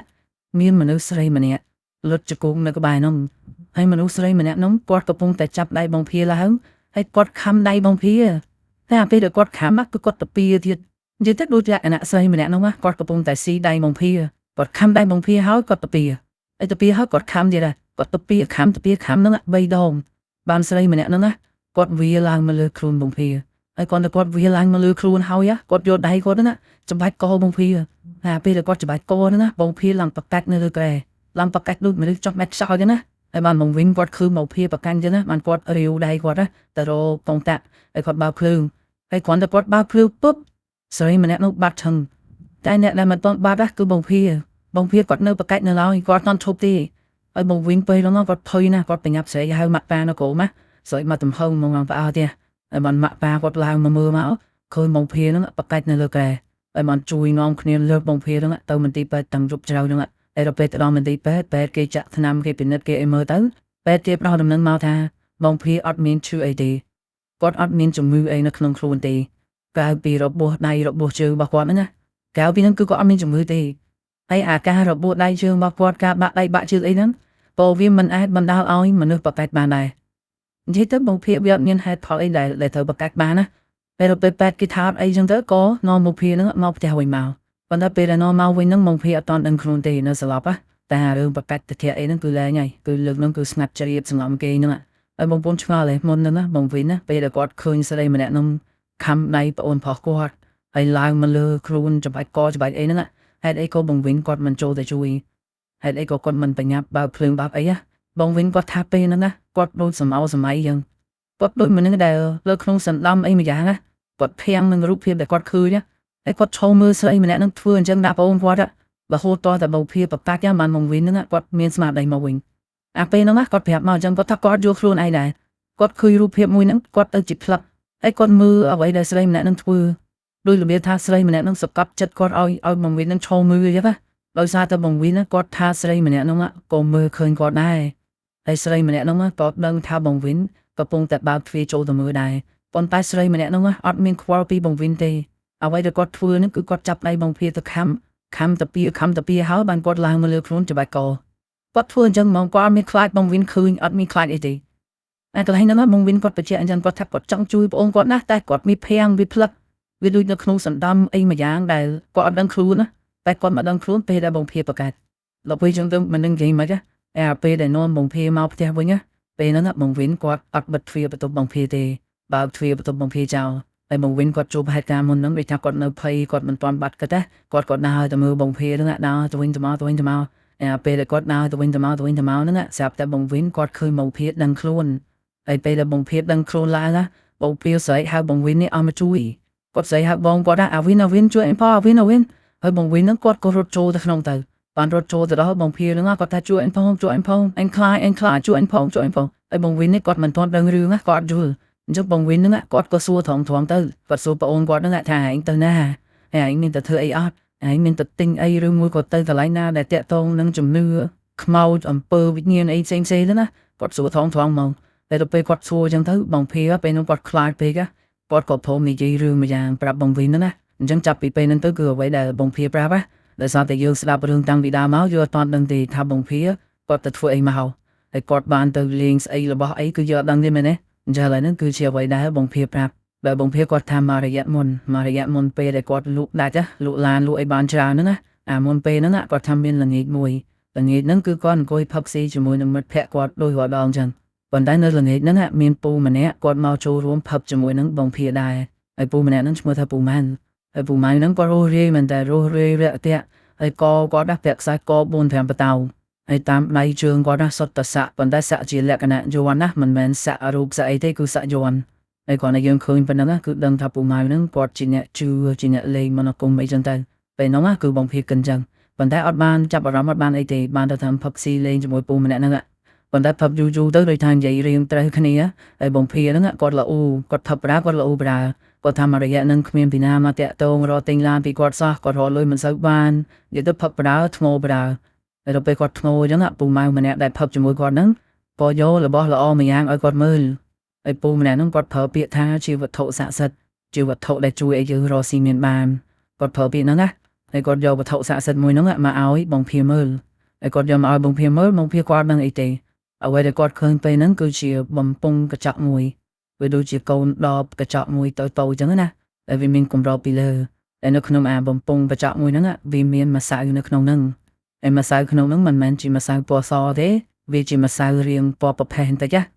អាហ្នឹងអ្វីដែលបងភីឃើញហើយអត់តន់អីទេហើយពូម្នាក់ហ្នឹងគាត់ប្រាប់ដូចដើមគាត់ថាហ្នឹងគឺជាវត្ថុស័ក្តិសិទ្ធិហើយបើណៃចង់បានណាពូលក់ឲ្យហើយបងភីដំបូងគាត់អត់ចង់ទិញទេពីព្រោះគាត់មិនដែលទៅលេខអីចឹងហ្នឹងប៉ុន្តែគាត់យល់ព្រមទិញដោយសារតែពូម៉ៅម្នាក់ហ្នឹងគាត់ប្រើពាក្យថាបើសិនជាអូនឯងយកអាហ្នឹងទៅប្រើហើយអូនឯងលក់ឡានមិនបានទេអូនឯងមកធាក់ពូមួយជើងគាត់ប្រើពាក្យហ្នឹងហើយគ្រាន់តែបងភីគាត់លឺមកឃ្លាហ្នឹងណាគាត់ចាប់អារម្មណ៍ផ្លែតពូវាប្រហែលជាស័ក្តិសិទ្ធិមែនទេបានពូម្នាក់ហ្នឹងគាត់ហ៊ាននិយាយដល់ថ្នាក់ហ្នឹងណាហើយបងភីគាត់ក៏សួរទៅថាពូឯងលក់ប៉ុន្មានខ្ញុំចង់សាកតែពូហ្នឹងលក់$100អូហូមិនថោវិញ$100សម្រាប់មកកំប៉ុងទូចមួយហ្នឹងណាប៉ុន្តែគាត់ធានាគាត់ថាអូនឯងបានហើយលក់នឹងបានហើយលក់នឹងអាចដែររកស៊ីអីទៅឡើងដែរហើយបងភីហ្នឹងគាត់ក៏យល់ព្រមទិញទៅដូចថាគាត់ចង់សាកប៉ុន្តែពេលគាត់ទិញហើយពូម្នាក់ហ្នឹងគាត់ណែនាំវិធីប្រើគាត់ថារបស់ហ្នឹងគេមានវិធីប្រើហើយអូនឯងត្រូវតែចាំពាក្យពូឲ្យច្បាស់កុំឲ្យប្រើខុសពីព្រោះប្រើខុសអាចនឹងមានបញ្ហាគាត់ដាស់តឿនចឹងមុនហ្មងហើយគាត់ថាបំរាមមកវាគឺមាន3ទី1ពេលដែលបងភីប្រើគាត់ឲ្យបងភីហ្នឹងបន់ទៅបន់អីក៏បានដែរចង់បានអីបន់ហ្នឹងទៅប៉ុន្តែពេលដែលបន់ស្រន់ហាមដោះដូរឧទាហរណ៍ថាបងភីគាត់បន់ថានេះខ្ញុំចង់លក់ឡានឲ្យបាន5គ្រឿងបើសិនជាលក់បានមែនណាខ្ញុំទិញជ្រូកខ្វៃ41ឲ្យវាអញ្ចឹងបងគឺហាមយកបន់តទេទៅបានហើយមិនបាច់ដោះដូរទេមិនបាច់ថាទិញមន់ទិញទាទិញជ្រូកខ្វៃអីគឺមិនបាច់ទេហាមដោះដូរមន់តែម្យ៉ាងគាត់អាហ្នឹងគឺបំរាមទី1ហើយទី2គាត់ថាពេលដែលយើងបន់ស្រន់ហើយគាត់ឲ្យយើងហ្នឹងលោកដៃចូលទៅក្នុងបំពង់ម្សៅមួយហ្នឹងហើយគ្រាន់តែលោកដៃចូលទៅក្នុងហ្នឹងទេហើយលោកចេញមកវិញមកមិនបាច់យកទៅលាបនៅណាណីទេហើយគាត់ថាពេលដែលយើងដើរចូលផ្ទះយើងត្រូវតែលាងដៃយើងចេញហាមដើរចូលទាំងប្រឡាក់ដៃជាមួយនឹងម្សៅហាមដាច់ខាតអាហ្នឹងបំរាមទី2ហើយបើបំរាមទី3ពេលដែលបងភីឈប់ប្រើហាមយកបំពង់ម្សៅមួយហ្នឹងបោះចោលបើមិនចង់ទុកជាប់ខ្លួនទេអាចយកមកឲ្យគាត់វិញបានប៉ុន្តែគាត់ឲ្យលុយវិញណាពីព្រោះបងភីបានប្រើហើយបើឲ្យគាត់វិញគាត់យកទៅទេអត់មានលក់ឲ្យគាត់វិញគាត់លុយពីគាត់អីអត់បានទេតែគាត់ដាស់តឿនអញ្ចឹងថាបើឈប់ប្រើយកមកឲ្យគាត់មកកុំបោះចោលពីព្រោះខ្លាចមានបញ្ហាសម្រាប់អ្នកដទៃអាហ្នឹងបងប្អូនអ្វីដែលពូម្នាក់ហ្នឹងដាស់តឿនតែពេលហ្នឹងបងភីគាត់នេះផងគាត់រៀងសពឹងគាត់រៀងសើអញ្ចឹងពូម្នាក់ហ្នឹងនិយាយអីក៏បាត់តាមហ្នឹងហើយដូចថាចង់សាអញ្ចឹងណាចង់ដឹងថាហ្នឹងវាខ្លាំងកម្រិតណាបើសិនជាមិនខ្លាំងពូម្នាក់ហ្នឹងដឹងតែមួយជើងក្រាមមកពីព្រោះគាត់និយាយខ្លួនឯងមែនទេខ្ញុំបងភីហ្នឹងតែងទៅចាយលុយភ្លាមហើយធ្វើ$100សម្រាប់បងភីគឺអត់ខ្វះទេគាត់លក់ឡានម្ដងចំណេញបានទាំងពាន់ណាអញ្ចឹង$100នេះគឺគ្មានបញ្ហាតែគាត់ក៏ទិញបំពង់ម្សៅមួយហ្នឹងយកមកប្រើមកហើយបងភីគាត់ថាគាត់ទិញនៅល្ងាចហ្នឹងយប់ឡើងគឺគាត់ប្រើហ្មងពេលស្វឹងសើហ្នឹងគាត់ថាគាត់យកបំពង់មួយហ្នឹងឡើងមកហើយគាត់សាពះហើយគាត់ផ្គុំនៅក្នុងដៃគាត់ហើយគាត់បន់ស្រន់គាត់ថាគាត់ចង់លក់ឡានឲ្យបាន5-6គ្រឿងនៅថ្ងៃស្អែកបើសិនជាលក់បានពិតមែនចង់បានអីក៏គាត់ឲ្យដែរគាត់ប្រើពាក្យហ្នឹងតាមដែលពូម៉ៅខាមប៉ុន្តែអាយុមួយហ្នឹងមិនដឹងជាមិនគាត់ស្វឹងឬមួយក៏គាត់មិនសូវជឿឬមួយក៏មិនដឹងទេគាត់បន់បន្តិចគាត់ប្រមាថបន្តិចចឹងណាគាត់ថាបើសិនជាប្រកែមែនឲ្យគាត់លក់ឡានឲ្យបានច្រើនហើយបើលក់បានមែនចង់បានអីគាត់ឲ្យទាំងអស់ហើយនៅពេលដែលបន់ហើយគាត់ក៏លូកដៃចូលទៅក្នុងបំពង់ម្សៅមួយហ្នឹងហើយបំពង់មួយហ្នឹងវាជាបំពង់កញ្ចក់វារាងវែងហើយវាមានកម្របពីលើអញ្ចឹងយើងលូកចង្អុលដៃចូលទៅហើយក្លឹបចឹងទៅហើយគាត់លូកក្លឹបហើយគាត់អត់មានចប់ត្រឹមហ្នឹងទេណាគាត់យកម្រាមដៃដែលគាត់លូកហ្នឹងយកមកលាបនៅក្បាលគាត់ទៀតលាបណារ៉ាញ់ថ្ងាស់នេះលាបដូចថាឲ្យហេងលូកឲ្យបានច្រើនណាហើយម្សៅដែលគាត់លូកទៅលាបហ្នឹងណាគាត់ថាអត់មានក្លិនទេវាសាបលែវាអត់មានជាតិអេលីនមកហើយគេលាបនៅថ្ងាស់ទេហើយគេបន់សូមឲ្យលក់បានច្រើនលក់បានច្រើន ហើយបានគាត់បិទគម្របបំពង់នឹងទៅហើយយកមកដាក់ក្នុងបបាយខោហើយគាត់ក៏ជិះមកផ្ទះតាមធម្មតាហើយមុននឹងចូលផ្ទះគាត់អត់មានលាងដៃអត់មានអីតាមអ្វីដែលពូម៉ាន់ប្រាប់ទេនិយាយទៅអ្វីដែលពូម៉ាន់ប្រាប់បងភីអត់មានធ្វើតាមទ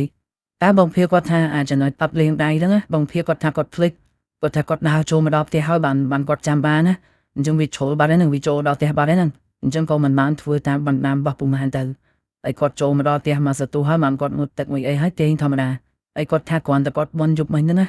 ស្រាប់តែស្អែកឡើងណាមានគេតាក់តងមកទិញឡានច្រើនមែនទែននិយាយទៅមួយដែលតាក់តងពីមុនគេរំសាយអីទាំងប្រហែលហ្នឹងណាលេងសុបតាក់តងមកហៅគាត់មកហើយចង់ទិញវិញអីអ្នកនោះដែលថាមិនទិញទេស្រាប់សុបខលមកគាត់ថាចង់បានចង់ទិញគឺលក្ខណៈអញ្ចឹងណាអ្វីដែលមិនគួរលក់បានវាសុបវាលក់បានដល់មិនដឹងខ្លួនណាសុបទេមកគាត់ទេមកសួរនៅឡាននឹងអត់ឡាននឹងឥឡូវប្រហែលតម្លៃដដែលទៅអីវាអញ្ចឹងណាហើយមកភីនេះសបាយលក់មិនដែរវាថាមានម៉ួយស្រាប់អញ្ចឹងណាចឹងគាត់អត់សូវជាពិបាកទេហើយមករយៈហ្នឹងគឺដូចខ្ញុំនិយាយពីដំបូងអញ្ចឹងមួយថ្ងៃគាត់លក់បាន7 8គ្រឿងបានគាត់មកដល់ផ្ទះគាត់គាត់ស្រីហូរពេញផ្ទះហ្នឹងហើយគាត់ជប់រៀងជប់អីចូលក្លឹបចូលអីរាល់ថ្ងៃហ្នឹងគឺដោយសារអញ្ចឹងដោយសារតែគាត់បានវត្ថុស័ក្តិសិទ្ធិមួយហ្នឹងពីពូម៉ាយកមកប្រើប៉ុន្តែបងភីគាត់ថាគាត់ប្រើម្សៅមួយហ្នឹងណាបានតែមួយរយៈទេស្រាប់តែមានជប់មួយគាត់ថាគាត់គេងយល់សពឃើញមនុស្សស្រីម្នាក់ហើយមនុស្សស្រីម្នាក់ដែលគាត់យល់សពឃើញហ្នឹងគឺស្អាតមែនទែនប៉ុន្តែគាត់រៀងចំណាស់តិចគាត់រៀងអាយុប្រហែលជា30 ទៅ 40 ឆ្នាំតែសម្រស់គាត់ស្អាតណាស់ហើយបងភីអាយុគាត់មិនទាន់30ហ្នឹងគាត់រៀងប្អូនណាហើយស្រីម្នាក់នោះតែងខ្លួនដូចយើងធម្មតាអញ្ចឹងមិនមែនជាមនុស្សស្រីពីបុរាណឬក៏មកពីជំនាន់ណាជំនាន់ណីទេណាគឺគាត់ស្លៀកពាក់ដូចរបៀបមនុស្សស្រីម្នាក់ដែលតែងខ្លួននៅផ្ទះស្លៀកពាក់សាមញ្ញតែរៀងវាលបន្តិចហើយសាច់គាត់ឡើងសឡើងរលោងហើយនៅក្នុងយល់សពហ្នឹងស្រីម្នាក់នោះដើរមករកបងភីហើយដើរមករកគាត់និយាយមួយបងភីថាបងឈ្មោះនួនបងឲ្យអ្វីដែលណែចង់បានទេណាឥឡូវដល់វេនដែលណែត្រូវធ្វើឲ្យបងម្ដងពីព្រោះណែអ្នកនិយាយទៅខ្លួនឯងមនុស្សស្រីម្នាក់នោះគាត់និយាយមកអញ្ចឹងហើយបងភីគាត់ក៏សួរទៅថាបងឯងត្រូវការអីបើចង់បានអីបានស្រីម្នាក់នោះគាត់ឆ្លើយមកមួយម៉ាត់ខ្លីៗគាត់ថាបងចង់បានណែធ្វើប្តីហើយបើណែមិនព្រមទេបងចូលណែទៅគាត់និយាយមកអញ្ចឹងបងស្រីម្នាក់ឈ្មោះនួននោះហើយគាត់អត់បានបញ្ជាក់ទេថាយកទៅណាយកទៅលេងស្រុកណាស្រុកនេះគាត់អត់បានបញ្ជាក់ទេប៉ុន្តែបងភីគាត់ថាគ្រាន់តែឮមនុស្សស្រីម្នាក់ហ្នឹងនិយាយចឹងហើយគាត់អត់មានគិតច្រើនទេគឺគាត់យល់ព្រមភ្លាមហ្មងដោយសារតែដូចគាត់បញ្ជាក់មុនហ្នឹងអញ្ចឹងថាស្រីម្នាក់ហ្នឹងស្អាតណាស់សម្រស់ស្អាតអញ្ចឹងអត់មានរឿងអីត្រូវគិតច្រើនទេអញ្ចឹងបងភីហ្នឹងអូខេគាត់ថាគាត់យល់ព្រមធ្វើប្តីហើយគាត់យល់ព្រមនឹងនៅជាមួយគ្នាពេលនោះនៅក្នុងយល់សពបញ្ជាក់ណាគឺក្នុងយល់សពអញ្ចឹងនិយាយចេះតែនិយាយគ្មានបានគិតអីច្រើនទេតែគាត់ថាពេលគាត់យល់សពមួយហ្នឹងហើយគាត់ដឹងខ្លួនមកគាត់មិនតន់ជឿ 100% ទេពីព្រោះគ្រប់យ៉ាងវាជាការយល់សពមែនទេអញ្ចឹងពេលនោះបងភីអត់តន់ខ្វល់ខ្វាយអីប្រហែលទេប៉ុន្តែគាត់ថាចាប់តាំងពីពេលដែលគាត់យល់សពឃើញស្រីម្នាក់នឹងលើកដំបូងគាត់ថាក្រោយមកគាត់យល់សពឃើញស្រីម្នាក់នោះរាល់យប់ហើយមិនធំតែរាល់យប់ទេរាល់ថ្ងៃហើយបងភីគាត់ថាពេលដែលគាត់យល់សពឃើញស្រីម្នាក់នោះគាត់គេងអត់ចង់ងើបទេគាត់ចង់តែគេងដោយសារតែពេលដែលគាត់គេងគឺគាត់ឃើញស្រីម្នាក់នោះមករកគាត់អញ្ចឹងគាត់គេងរហូតញ៉ាំបាយញ៉ាំទឹកអីក៏មិនចង់ញ៉ាំដែរហើយចេញពីបន្ទប់ក៏គាត់មិនចង់ចេញដែរហើយគាត់ថាមានពេលខ្លះទៀតគាត់ឃើញមនុស្សស្រីម្នាក់ហ្នឹងនៅក្រៅមិនមែនយល់សពទេណាអានេះគឺឃើញនៅក្រៅឃើញគេងក្បែរខ្លួនគាត់ហ្នឹងប៉ុន្តែបងភីគាត់ថាគាត់អត់មានអារម្មណ៍ខ្លាចមនុស្សស្រីម្នាក់ហ្នឹងទេគាត់ថាគាត់ឃើញស្រីម្នាក់ហ្នឹងដូចជាមនុស្សអញ្ចឹងហើយគេងអោបគ្នាជាមួយគាត់នៅក្នុងបន្ទប់ហ្នឹងហើយពេលដែលបងភីគាត់ឃ្លានបាយគាត់ចង់មកញ៉ាំបាយគាត់ត្រូវសុំស្រីម្នាក់ហ្នឹងសិនគាត់ថាខ្ញុំសុំចុះទៅញ៉ាំបាយសិនណាហើយស្រីម្នាក់ហ្នឹងគាត់ថាចុះទៅលឿនប្រញាប់ឡើងមកវិញហើយបងភីគាត់ថាមិនដឹងមកទេស្រីម្នាក់ហ្នឹងនិយាយអីគឺគាត់តាមគ្រប់យ៉ាងដូចគាត់មិនហ៊ានជំទាស់ហើយគាត់ចង់ទៅណាក៏មិនបានដែរស្រីម្នាក់ហ្នឹងឲ្យតែនៅក្នុងបន្ទប់ហ្នឹងរហូតដល់មិត្តភក្តិគាត់លែងចង់រាប់អានហ្នឹងតែអាហ្នឹងវល់គឺជាហេតុផលថាហេតុអីបងភីមករយៈក្រោយអត់សូវចង់ចេញក្រៅបន្ទប់គឺដោយសារមានមនុស្សស្រីម្នាក់ខាត់គាត់ឲ្យនៅក្នុងហ្នឹងអញ្ចឹងហើយបានគាត់ចេញអត់បានហើយបងភីគាត់ថាគាត់នៅជាមួយមនុស្សស្រីម្នាក់ហ្នឹងមករយៈទៅស្រាប់តែមានថ្ងៃមួយមិត្តភក្តិគាត់ខលមកហើយមិត្តភក្តិដែលខលមកហ្នឹងគាត់និយាយថាថ្ងៃហ្នឹងខូបបណ្ណារបស់គាត់អញ្ចឹងបងភីត្រូវតែចូលរួមបើអត់ចូលរួមទេអញឈប់និយាយហៅអញខំអញអីចឹងណាដោយពេលថាមិត្តភក្តិស្និទ្ធស្នាលមិត្តភក្តិស្រាប់រស់មកអញ្ជើញយើងទៅខូបបណ្ណាហើយពេលហ្នឹងបងភីគាត់ចង់ទៅណាប៉ុន្តែគាត់ថាស្រីម្នាក់ដែលនៅក្នុងបន្ទប់ជាមួយគាត់ហ្នឹងណាអត់ឲ្យគាត់ទៅទេអានេះបញ្ជាក់ហ្នឹងបងភីគាត់ថាឃើញស្រីម្នាក់ហ្នឹងដូចមនុស្សអញ្ចឹងឥឡូវហ្នឹងមករយៈក្រោយហ្នឹងគឺឃើញដូចមនុស្សអញ្ចឹងលែងយល់សពលែងអីហើយឲ្យតែគាត់ចង់ចេញទៅក្រៅបន្ទប់គាត់ថាឃើញស្រីម្នាក់ហ្នឹង មកហាមគាត់មកស្រីដាក់គាត់ថាអត់ឲ្យទៅទេនៅហ្នឹងឯងអត់ឲ្យទៅទេនៅហ្នឹងឯងប៉ុន្តែបងភាគាត់ថានៅយប់មួយហ្នឹងមិត្តភក្តិស្និទ្ធស្នាលគាត់ម្នាក់មុនហ្នឹងខលទៅហៅគាត់ឲ្យទៅចូលរួមពិធីខូបកំណើតខលមកច្រើនដងមែនទែនហើយបងភាគាត់ក៏ចង់ទៅដែរដោយសារគាត់ចង់ផឹកចង់អីដែរហ៎អញ្ចឹងគាត់ក៏រត់ចេញពីក្នុងបន្ទប់មកហើយគាត់រត់ចេញពីក្នុងបន្ទប់ហ្នឹងបានគាត់រត់ចុះក្រោមហើយគាត់បើកម៉ូតូទៅតែទៅអាកន្លែងដែលបងភាជាមួយនឹងប៉ាម៉ាក់គាត់កំពុងអង្គុយញ៉ាំបាយហ្នឹងហើយបងភាសុបរត់ចុះមកក្រោមជិះម៉ូតូទៅក្រៅហ្នឹងហ្នឹងអាកន្លែងហ្នឹងគឺពេលមួយហ្នឹងគឺមិត្តភក្តិគាត់ខលមកហៅបងភាទៅខូបកំណើតអញ្ចឹងបងភាគាត់ក៏លូតរត់ចេញពីស្រីម្នាក់ហ្នឹងចេញពីក្នុងបន្ទប់ហើយជិះម៉ូតូយ៉ាងលឿនគឺដោយសារអញ្ចឹងប៉ុន្តែបងភាគាត់ថាគាត់ទៅចូលរួមពិធីខូបកំណើតមិត្តភក្តិគាត់នៅមិនបានយូរទេគាត់នៅបានប្រហែលជា5ទៅ10នាទីទេសត្វតែគាត់មិនដឹងមិនខ្ក្នុងខ្លួនគាត់វិញនៅអត់ស្ងប់សោះក្នុងខ្លួនគាត់ចង់តែមកផ្ទះវិញគាត់ឆាប់ដល់មិនបានមកទេគាត់អិចខ្សោសាប់ឯនៅយប់នោះវាពិបាកផងវាថប់ទាំងហើមព្រោះមានមនុស្សមកច្បាស់ពយើងមកធ្វើបាបយើងអញ្ចឹងណាអញ្ចឹងហើយបានបងភាគាត់ទ្រាំនៅអត់បានគាត់ត្រឡប់ចេញពីខូបកំណើតមិត្តភក្តិគាត់ហ្នឹងមកវិញព្រាមមកនិយាយទៅបានតែ5នាទី10នាទីទៅឃើញមុខហ្នឹងហើយមកវិញហើយពេលដែលគាត់មកវិញហ្នឹងបានគាត់ជួបគ្រោះថ្នាក់ចរាចរណ៍ហើយមុនពេលដែលគាត់ជួបគ្រោះថ្នាក់ចរាចរណ៍បងភាគាត់ថាគាត់មើលតាមកញ្ចក់មើលក្រោយគាត់ឃើញស្រីម្នាក់នោះអង្គុយនៅក្រោយខ្នងគាត់ហើយគ្រាន់តែគាត់ឃើញស្រីម្នាក់នោះអង្គុយក្រោយខ្នងហើយគាត់ថាចកូនម៉ូតូគាត់នេះគាត់បញ្ជាលេងបានវាទៅដល់ខ្លួនឯងគឺវាម៉ូតូជាប់សោកអញ្ចឹងវាកាត់ខ្លួនឯងវារឹងឆ្កើតយើងប្រឹងអត់បានទេហើយដោយសារតែគាត់កាត់ចកូនមិនបាននឹងហើយបានគាត់ទៅជួបគ្រោះថ្នាក់ចរាចរណ៍ហើយបាក់ដៃបាក់ជើងចូលពេទ្យហ្នឹងគឺដោយសារអញ្ចឹងអាហ្នឹងវ៉នគឺជាអ្វីដែលបងភាប្រាប់មកគឺដោយសារមានមនុស្សស្រីម្នាក់តាមគាត់ហើយពេលដែលគាត់គ្រោះថ្នាក់ចរាចរណ៍ហើយហ្នឹងបានបងភាគាត់ចាប់ផ្ដើមដឹងថាមនុស្សស្រីដែលគាត់ជួបហ្នឹងគឺជាខ្មោចគឺជាវិញ្ញាណអាមុនហ្នឹងគឺថាគាត់ត្រូវសន្តំខ្មោចអញ្ចឹងណាគាត់ដឹងទេគាត់នៅជាមួយមនុស្សស្រីម្នាក់ហ្នឹងក៏អត់មានអារម្មណ៍ខ្លាចទេប៉ុន្តែពេលដែលគ្រោះថ្នាក់បាក់ដៃបាក់ជើងហើយគាត់ខ្លាចស្រីម្នាក់នោះមែនតើប៉ុន្តែវាចម្លែកមួយគាត់ថាគាត់ខ្លាចពិតមែនតែពេលដែលគាត់មកដល់ផ្ទះគាត់ចង់តែចូលនៅក្នុងបន្ទប់គាត់ចង់តែមកគេងក្នុងបន្ទប់គាត់ហ្នឹងណាវាមិនដឹងមិនចង់តែមកក្នុងហ្នឹងណាដូចគាត់គ្រប់គ្រងខ្លួនឯងលែងចង់បានណាគេឲ្យទៅណាទៅនឹងណាលក្ខណៈអញ្ចឹងណាហើយរហូតដល់ជប់មួយពេលដែលគាត់ត្រឡប់មកពីពេទ្យវិញណាបងភេគាត់មិនត្រូវគេងនៅក្នុងបន្ទប់ហើយគេងទាំងឈឺដៃឈឺជើងម៉ាក់គាត់បំរើម៉ាក់គាត់បញ្ចុកបាយបញ្ចុកអីហ្នឹងណាអាពេលហ្នឹងគាត់ថាមានយប់មួយហ្នឹងគឺគាត់យល់សពឃើញបងស្រីនួនហ្នឹងមករកគាត់ហើយបងស្រីនួនមករកគាត់គឺមកអោបមកសកត់បងភេគាត់ថាគាត់ពិបាកធំមែនតើដោយសារបងស្រីម្នាក់ហ្នឹងគាត់មិនមែនអោបដូចមនុស្សយើងអោបគ្នាណាគឺបងស្រីនួនហ្នឹងគាត់មកដេកពីលើបងភេដេកឲ្យយើងធ្ងន់ពីលក្ខណៈដេកសកត់យឺហើយបងភេគាត់ថាពេលដែលគាត់ឃើញស្រីម្នាក់ហ្នឹងមកគេងលើគាត់មកសកត់លើគាត់លេងបងភេគាត់និយាយពាក្យក្នុងចិត្តគាត់ថាបងខ្ញុំលេងចង់នៅមួយបងឯងហើ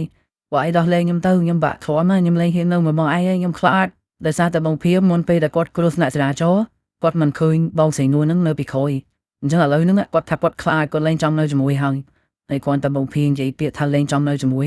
លេងបងស្រីនួនម្នាក់នោះស្រែកដាក់គាត់មកគាត់និយាយថាហើយចង់ក្បត់ពាក្យសន្យាមែនហើយថាធ្វើគ្រប់យ៉ាងឲ្យអញហើយមិនឲ្យមិនគោរពពាក្យសម្ដីហើយបងភេហ្នឹងនៅដូចដើមប៉ងខ្ញុំខ្លាចបងឯងហើយខ្ញុំលេងចង់នៅជាមួយហើយខ្ញុំធ្វើគ្រប់យ៉ាងឲ្យបងឯងហើយបងឯងនៅតែមិនគ្រប់គ្រាន់ទៀតមែនហើយបងស្រីនួនម្នាក់ហ្នឹងគាត់បដូរអារម្មណ៍មកគាត់ទៅជានិយាយធម្មតាវិញហើយគាត់និយាយទៅតាមបងភេថាអ្វីដែលឯងធ្វើឲ្យបងមិនដែលទទួលបានទេហើយបងនៅបានមកដល់រាល់ថ្ងៃនេះគឺបងនៅដោយសារតែបងស៊ីឯងគាត់និយាយពាក្យនោះតា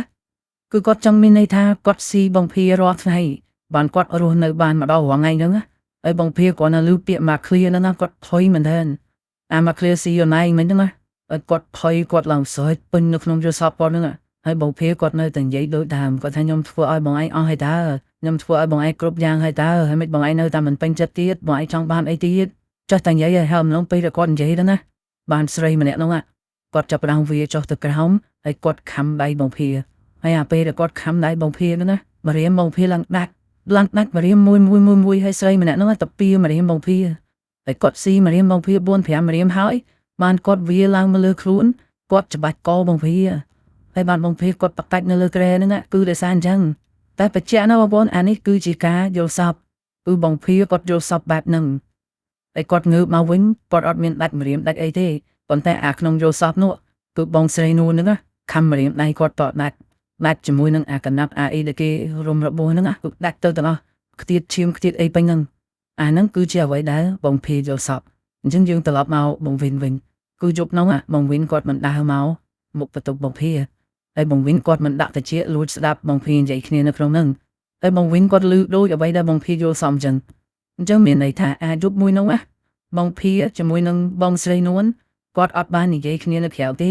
គឺវាជាការយល់សប្តិរបស់បងភីប៉ុន្តែបងវិញនេះដែលអ្នកយកតិចទៅស្ដាប់គឺគាត់លឺមែនតើគាត់លឺអាការយល់សប្តិរបស់បងភីហ្នឹងណាមកបងយល់កន្លែងហ្នឹងមែនទេគឺបងភីគាត់យល់សប្តិគាត់ឆ្លោះគ្នាជាមួយបងស្រីនួនប៉ុន្តែបងវិញនេះដែលនៅក្រៅបន្ទប់គាត់ថាគាត់ស្ដាប់លឺគាត់ស្ដាប់លឺអ្វីដែលបងភីកំពុងតែឆ្លោះគ្នាហ្នឹងណាហើយគាត់លឺដូចមនុស្សនិយាយគ្នាចឹងអូនឯងអត់ធ្វើបងអានេះក៏បាត់ពាក្យសន្យាអីទៅណាហើយបងភីគាត់និយាយទៅថាខ្ញុំធ្វើឲ្យបងឯងទៅមិនបងឯងនិយាយចឹងបើឯងចង់បានអីទៀតអាពាក្យទាំងអស់ហ្នឹងគឺបងភីកំពុងតែយល់សប្តិតែបងវិញនៅក្រៅគាត់លឺតែដល់ពេលគាត់លឺចឹងទៅបានគាត់បើកទ្វារចូលមកមើលបងភីតែចង្វាក់ដែលគាត់បើកទ្វារនឹងហើយបានគាត់ឃើញមនុស្សស្រីម្នាក់ហ្នឹងកំពុងតែលិតជង្គង់នៅក្បែរក្រែហើយខំដៃបងភីខំប្រោទៅពីបដាហើយបានស្រីម្នាក់ហ្នឹងឡើងមកលើខ្លួនបងភីហើយគាត់ក៏ចំបាច់កបងភីទៅហើយបានបងភីហ្នឹងបកាច់នៅលើពោកនៅលើក្រែហ្នឹងអាហ្នឹងគឺជាអ្វីដែលបងវិញជួបហើយបងវិញគាត់ជួបបែបហ្នឹងបងភីគាត់យល់សប្តិបែបហ្នឹងទៀតអញ្ចឹងដល់ពេលដែលយកមកនិយាយគ្នាទៅគឺវាដូចគ្នាវាគឺជារឿងតែមួយអារ៉ៃហ្នឹងភូសបលមែនតើហើយបងវិញគាត់ជឿ 100% ថាអ្វីដែលគាត់ឃើញហ្នឹងមិនមែនគាត់គិតខ្លួនឯងឬក៏ស្វាំងភ្នែកឬក៏អីទេ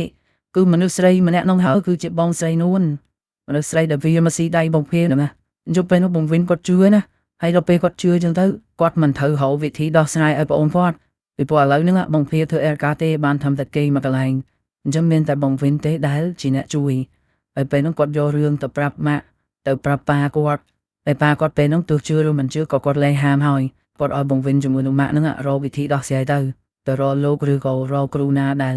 លបកកែឲ្យមកជួយចឹងណាប៉ុន្តែបងវិញគាត់ថាដំបងឡើយគាត់មិនតន់ទៅរកអ្នកណាឲ្យជួយទេអ្នកដែលគាត់ចង់ទៅរកមុនគេគឺពូម៉ៅបងវិញគាត់ថាវត្ថុស័ក្តិសិទ្ធិដែលបងភីយកមកហ្នឹងគឺបងភីតែងពីពូម៉ៅអញ្ចឹងត្រូវតែទៅសួរពូម៉ៅមុនគេថាពូម៉ៅបានអារបស់ហ្នឹងមកពីណាអារបស់ហ្នឹងវាស្អីគេវាធ្វើមកពីអីចឹងណាអញ្ចឹងបងវិញហ្នឹងគាត់ក៏សួរបងភីសួរថាមានលេខទូរស័ព្ទពូម៉ៅអត់ហើយដំបងឡើយបងភីគាត់អត់មានទេដោយថាល្ងាចហ្នឹងគាត់ទៅតែស្គាល់គ្នាគាត់មិនបានសុំលេខអញ្ចឹងបងភីហ្នឹងគាត់ទេទៅសួរមិត្តភក្តិគាត់តទៀតរហូតតបានលេខពូម៉ៅមកតែគាត់ទៅបានលេខភ្លាមបងវិញហ្នឹងខលទៅផ្លែតតែខលទៅដល់សួរពូម៉ៅនឹងថងមកថាអ្វីដែលពូម៉ៅលក់ឲ្យប្អូនខ្ញុំហ្នឹងវាជាអីគេតែវាធ្វើមកពីអីហើយពូម៉ៅគាត់តបមកវិញគាត់ថាអាឡម៉ង់ហ្នឹងក៏គាត់មិនដឹងថាធ្វើពីអីដែរដោយសារតែគាត់ទៅទិញពីគេដែរហើយគេអត់មានប្រាប់ទេថាហ្នឹងធ្វើពីអីគេប្រាប់ទេគេប្រាប់តែវិធីប្រើហើយបងវិញហ្នឹងគាត់ក៏និយាយរឿងរ៉ាវដែលកើតឡើងចំពោះបងភីតាមប្រមាណហ្នឹងប្រាប់ទៅពូម៉ៅហើយដល់ពេលបងវិញគាត់ប្រាប់ទៅពូម៉ៅហើយគាត់សួរពូម៉ៅហ្នឹងថាឥឡូវដោះស្រាយរបៀបម៉េចទទួលខុសត្រូវរបៀបម៉េចប៉ុន្តែពូម៉ៅអត់មានទទួលខុសត្រូវជាមួយទេពូម៉ៅមានតែថាឲ្យវិញគាត់ថាមុននឹងគាត់លោកឲ្យគាត់បាននិយាយរៀបរាប់ពីវិធីប្រើប្រាស់របស់ហ្នឹងហើយប៉ុន្តែមកពីបងភីមិនធ្វើតាមអ្វីដែលគាត់ប្រាប់អញ្ចឹងហើយទៅវាមានបញ្ហាអញ្ចឹងដល់ពេលមានរឿងអត់មានរឿងឲ្យគាត់មកទទួលខុសត្រូវទេពីព្រោះគាត់បានប្រាប់ច្បាស់ហើយគឺកំហុសមកពីបងភីមកពីអ្នកប្រើមិនចេះស្ដាប់គាត់ថាឲ្យបងវិញមកយើងវិញតែណាមួយពូម៉ៅគាត់អត់មានវិជាគាត់អត់មានចេះមន្តអាគមចេះអីទេដល់ពេលអញ្ចឹងទៅឲ្យគាត់ជួយក៏គាត់មិននឹងជួយបែបណាដែរអញ្ចឹងបងវិញគាត់ក៏សួរពូម៉ៅទៅថាអារបស់ដែលពូម៉ៅបានមកហ្នឹងណាពូម៉ៅទៅទិញនៅណាទិញនៅគ្រូណាបានពូម៉ៅគាត់ឲ្យលេខទូរស័ព្ទមួយខ្សែដែលជាលេខទូរស័ព្ទរបស់គ្រូមន្តអាគមគេហ្នឹងណាហើយបងវិញគាត់បានលេខទូរស័ព្ទនឹងព្រាមគាត់ខលទៅផ្លែតហើយដល់ពេលខលទៅសួរចោះសួរឡើងបានដឹងថាគ្រូម្នាក់ហ្នឹងគាត់នៅតាមខេត្តហើយគាត់គឺជាគ្រូមន្តអាគមគ្រូដាក់អំពើដាក់ស្នេហ៍អីផ្សេងៗហ្នឹងណាហើយបងវិញគាត់អត់និយាយច្រើនទេគាត់ចូលសាច់តាហ្មងគាត់ថារបស់ដែលប្អូនខ្ញុំបានមកហ្នឹងដែលវាជាម្សៅពណ៌ប្រភេទអីហ្នឹងតើវាជាអីគេហើយហេតុអីក៏ប្អូនខ្ញុំយកមកប្រើទៅមានវិញ្ញាណមានអីតាមខ្លួនអញ្ចឹងណាបានគ្រូម្នាក់ហ្នឹងគាត់ប្រាប់ថាអ្វីដែលបងភាយកមកប្រើហ្នឹងណាវាគឺជាធាតុនៃសាកសពមនុស្សស្រីម្នាក់ដែលគាត់យកទៅធ្វើពិធីហើយសាកសពស្រីម្នាក់ហ្នឹងគឺជាសាកសពដែលមានកំហឹងដោយសារតែស្រីម្នាក់ហ្នឹងពេលគាត់នៅរស់គឺប្តីគាត់នេះក្បត់ចិត្តគាត់ប្តីគាត់រត់ចោលគាត់ទុកឲ្យគាត់នៅតែឯងហើយគាត់ខូចចិត្តគាត់ខឹងប្តីគាត់ពេកគាត់ក៏គិតខ្លីចងកសម្រាប់ខ្លួនឯងនៅក្នុងផ្ទះគាត់ហ្នឹងហើយបានគេយកសាកសពគាត់មកធ្វើពិធីបូជាហើយអាពេលដែលធ្វើពិធីបូជាហ្នឹងលោកគ្រូខ្មោចម្នាក់ហ្នឹងគាត់ទៅលួចយកធាតុស្រីម្នាក់ហ្នឹងមកហើយមិនដឹងលួចតាមវិធីណាគាត់អត់បានប្រាប់ទេណាតាមមស៊ូហ្នឹងគាត់ពឹងក្មេងវត្តឲ្យទៅលួចឬមួយក៏គាត់ទៅទិញឬមួយក៏មិនដឹងទេគាត់អត់បានប្រាប់កន្លែងហ្នឹងទេគាត់ប្រាប់ថាអាហ្នឹងគឺជាធាតុរបស់ស្រីម្នាក់ហ្នឹង ដោយសារតែស្រីម្នាក់ហ្នឹងគាត់ជាវិញ្ញាណដែលមានកំហឹងហើយគាត់សម្លាប់ខ្លួនឯងទៀតហើយគាត់សម្លាប់ចំថ្ងៃល្អថ្ងៃដែលត្រូវតាមតម្រារបស់គេអញ្ចឹងណាអញ្ចឹងហើយបានលោកគ្រូម្នាក់ហ្នឹងគាត់ដឹងដំណឹងគាត់ក៏ទៅយកធាតុហ្នឹងមកធ្វើពិធីទៅហើយគាត់ធ្វើពិធីហើយគាត់ក៏លក់ឲ្យកូនសិស្សគាត់អញ្ចឹងទៅហើយពេលគាត់លក់ក៏គាត់បានដាស់តឿនដែរថាប្រើរបៀបម៉េចហាមធ្វើអីគឺគាត់ប្រាប់ទាំងអស់អញ្ចឹងអ្នកដែលប្រើហើយមានបញ្ហាគឺជាអ្នកដែលប្រើខុសវិធីហើយគាត់និយាយប្រាប់អញ្ចឹងហើយលោកគ្រូម្នាក់ហ្នឹងគាត់ប្រាប់ថាមិនបាច់យកបងភាហ្នឹងទៅឲ្យគាត់មើលទេគាត់មើលអត់កើតទេដោយសារតែគាត់ចេះតែធ្វើទេគាត់អត់ចេះដោះទេទូគ្រូម្នាក់ហ្នឹងគាត់ឆ្លើយមួយម៉ាត់ហ្នឹងមកកៀងហ្មងគាត់ថាគាត់ចេះតែធ្វើទេតែបើឲ្យគាត់ទៅជួយទៅយកវិញ្ញាណហ្នឹងចេញមកវិញឬក៏កំចាប់វិញ្ញាណហ្នឹងមិនគាត់ចេះទេអាហ្នឹងគាត់តបមកអញ្ចឹងគាត់ចេះឬមិនចេះឬក៏គាត់មិនចង់ជួយយើងអានេះយើងអត់ដឹងទេគាត់តែគាត់ប្រាប់មកអញ្ចឹងគាត់ថាគាត់ជួយអត់បានទេមិនបាច់យកបងភាតើឲ្យគាត់មើលទេហើយគាត់ក៏មិនទទួលមើលដែរប៉ុន្តែគ្រូម្នាក់ហ្នឹងគាត់ណែនាំឲ្យបងភាហ្នឹងទៅវត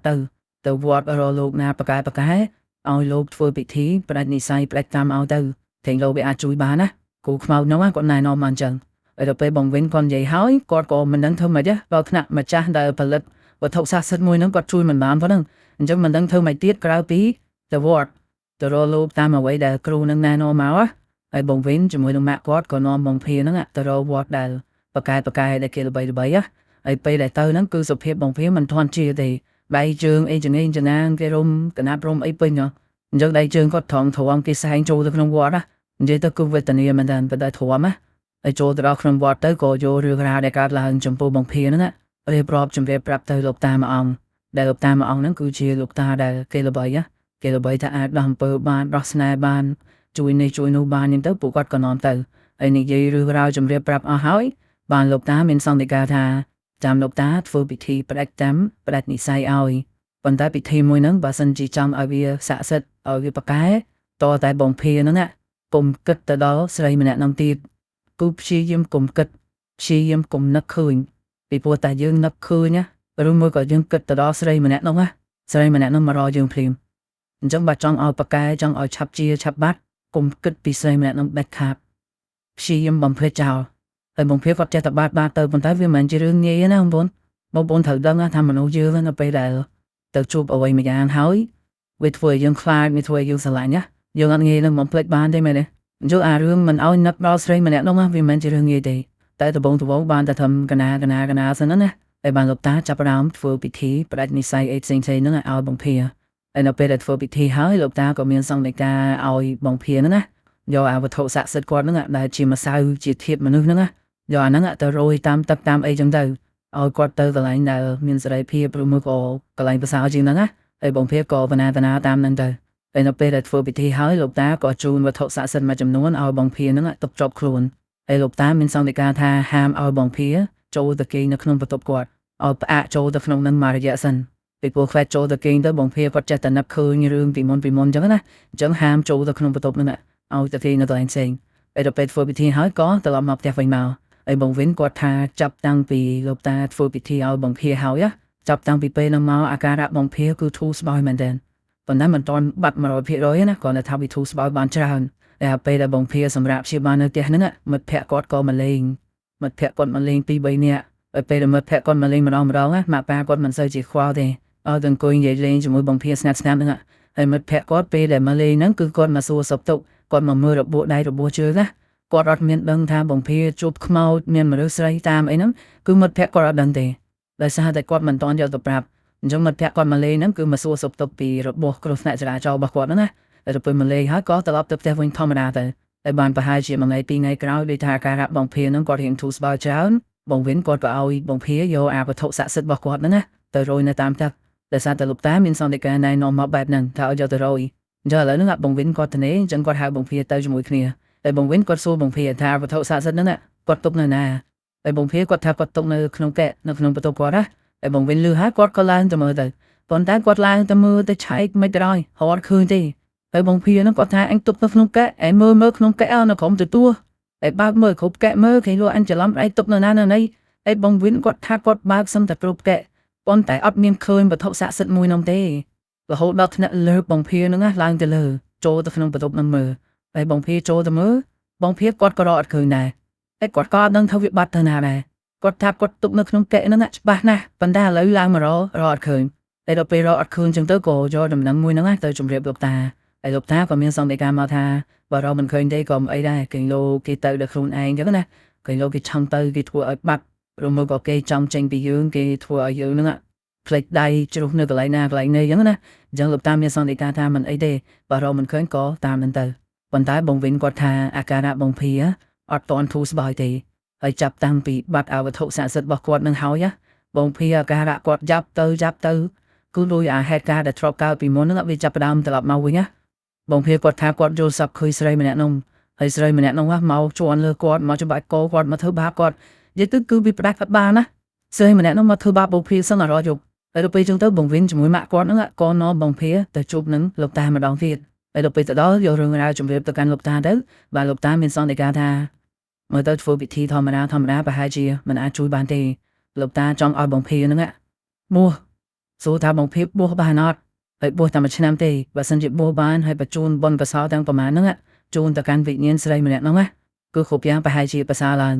ហើយលោកតាមានសន្និដ្ឋានបែបហ្នឹងប្រហែលជាប្រសើរឡើងអញ្ចឹងមិនដឹងថាអាចបាត់ 100% អត់ទេមែនទេប៉ុន្តែដល់ពេលវាគ្មានជំរឿអញ្ចឹងទៅបងភីហ្នឹងក៏សម្រាប់ចិត្តបួសវាថាបួសទាំងចាំបាច់ណាប៉ុន្តែពេលនោះបងភីបួសមិនតាន់បានទេដោយសារតែដៃជើងគាត់មិនតាន់ជាអញ្ចឹងត្រូវចាំដៃជើងគាត់ជាសិនហើយជានោះមិនបាច់ជា 100% ទេឲ្យទៅដល់បានដៃជើងប្រើការបានទៅគឺអូខេហើយតែបងប្អូនអាចនឹងដឹងហ្នឹងមែនទេនៅពេលដែលជើងយើងបាក់ជើងយើងអត់អាចជាមកវិញ 100% បានទេតែបើថាអាចដើរបានអានោះវាអាចទៅរួចណាតែបើឲ្យជាដើរឲ្យធំភ្លឹងមកវាមិនអាចទៅរួចទេហើយបងភីគាត់នៅព្យាបាលជើងគាត់ចឹងមករយៈធំទៀតបានជើងគាត់រៀងខនបើអាចដើរបានដៃគាត់នឹងអាចប្រើការបានបងភីនោះគាត់ទៅបួសតាមនងពេលដែលបងភីបួសបងភីអត់ដែរជួបរឿងអីទេគ្រប់យ៉ាងគឺស្មាត់ជ្រាបបងភីគាត់ថាគាត់យកសពតែម្ដងគាត់ឃើញស្រីម្នាក់នោះឃើញបងស្រីនួនហ្នឹងមករកគាត់ហើយមករកគាត់ឈរស្ងៀមអត់មានធ្វើអីទេអត់មាននិយាយអត់មានអីមួយម៉ាត់ទឹកមុខពេលឡើងមាំទឹកមុខឡើងស្ងួតហើយមកឈរមើលមុខបងភីហ្នឹងអំឡុងពេលដែលបងភីបួសប៉ុន្តែគាត់ថាយល់សពតែម្ដងហ្នឹងទេហើយក្រោយមកស្នាប់ជ្រាបហើយបានពេលវេលាកន្លងទៅមួយឆ្នាំទៅបានបងភីសឹកមកវិញហើយបានបងភីសឹកមកវិញគាត់ក៏បដូរឈ្មោះថ្មីហើយឈ្មោះថ្មីរបស់គាត់ហ្នឹងគឺឈ្មោះភីនឹងឯងអាហ្នឹងគឺឈ្មោះថ្មីពីមុនគាត់មិនឈ្មោះភីទេគាត់ឈ្មោះផ្សេងហើយដល់ពេលគាត់បដូរឈ្មោះថ្មីឈ្មោះថាភីហ្នឹងបានជីវិតគាត់គ្រប់យ៉ាងគឺត្រឡប់មកដូចដើមវិញដូចថាគាត់កើតថ្មីគាត់ជាបុគ្គលថ្មីជីវិតថ្មីអញ្ចឹងណាហើយពេលដែលជីវិតគាត់ត្រឡប់មកប្រសើរឡើងវិញបងវិញគាត់ថាប្អូនគាត់ហ្នឹងត្រឡប់ទៅវិញដូចដើមគឺដើរលេងថុកស៊ីស្រីសហលបាយអីហ្នឹងទៅធ្វើរឿងទាំងអស់ហ្នឹងដូចដើមអត់ចោលចរិតទេ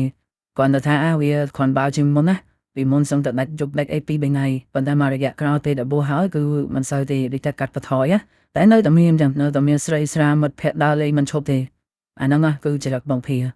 អីស្ដាប់មកដល់ចំណុចនោះដូចចាប់ឯមែនទេប៉ុន្តែបងវិញគាត់ថាកន្លងពីហ្នឹងប្រហែលជាមួយឆ្នាំកន្លងពីពេលដែលបួសហើយហ្នឹងបានសុកបងភីគាត់មកសារភាពរឿងមួយប្រាប់បងវិញ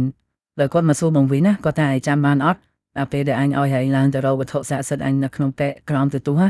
ពេលហ្នឹងហែងមិនថារកអត់ឃើញមែនទេហើយបងវិញថាហ្នឹងហើយហេតុអីហើយបានបងភីហ្នឹងគាត់ប្រាប់ថាតាមពិតវត្ថុស័ក្តិសិទ្ធិមួយហ្នឹងមិនមែនបាត់ទេប៉ុន្តែបងភីគាត់យកទៅលក់គឺបងភីគាត់លួចយកអាហ្នឹងទៅលក់បាត់ហើយគាត់លួចយកទៅលក់ពេលណាពេលដែលមិត្តភក្តិគាត់មកលេងណាតែពេលមិត្តភក្តិមកលេងហ្នឹងបងភីយកអាហ្នឹងឲ្យមិត្តភក្តិគាត់តែឲ្យមិត្តភក្តិគាត់ហ្នឹងទៅលក់តហើយយកលុយមកឲ្យគាត់អញ្ចឹងអាថ្ងៃនោះអាថ្ងៃដែលបងវិនបបួលបងភីឲ្យយកវត្ថុស័ក្តិសិទ្ធិហ្នឹងទៅរយនៅតាមទឹកហើយបងភីគាត់មិនឲ្យបងវិនឡើងទៅរកនៅក្នុងបន្ទប់ហើយបងវិនគាត់ថាគាត់រកមិនឃើញដែររហូតដល់ថ្នាក់ហៅបងភីហ្នឹងណាឡើងទៅជួយរកហើយបងភីគាត់ឡើងទៅគាត់រកអត់ឃើញដូចគ្នាតែអាការរកអត់ឃើញរបស់គាត់ហ្នឹងណាគឺគាត់សំដែងតាមពិតគាត់លួចយកទៅលក់បាត់ហើយតែគាត់ធ្វើពើគាត់ធ្វើអត់លឹងធ្វើភ្លេចដៃនៅណាអញ្ចឹងណាហើយបើសិនជាគាត់កុហកតែបងវិនដូចជាមិនសូវអីទេមែនទេប៉ុន្តែគាត់ទៅកុហកលោកតាទៀតគាត់ទៅជំរាបប្រាប់លោកតាថាគាត់ធ្វើបាបគាត់មិននឹងជាទុកនៅណាទេ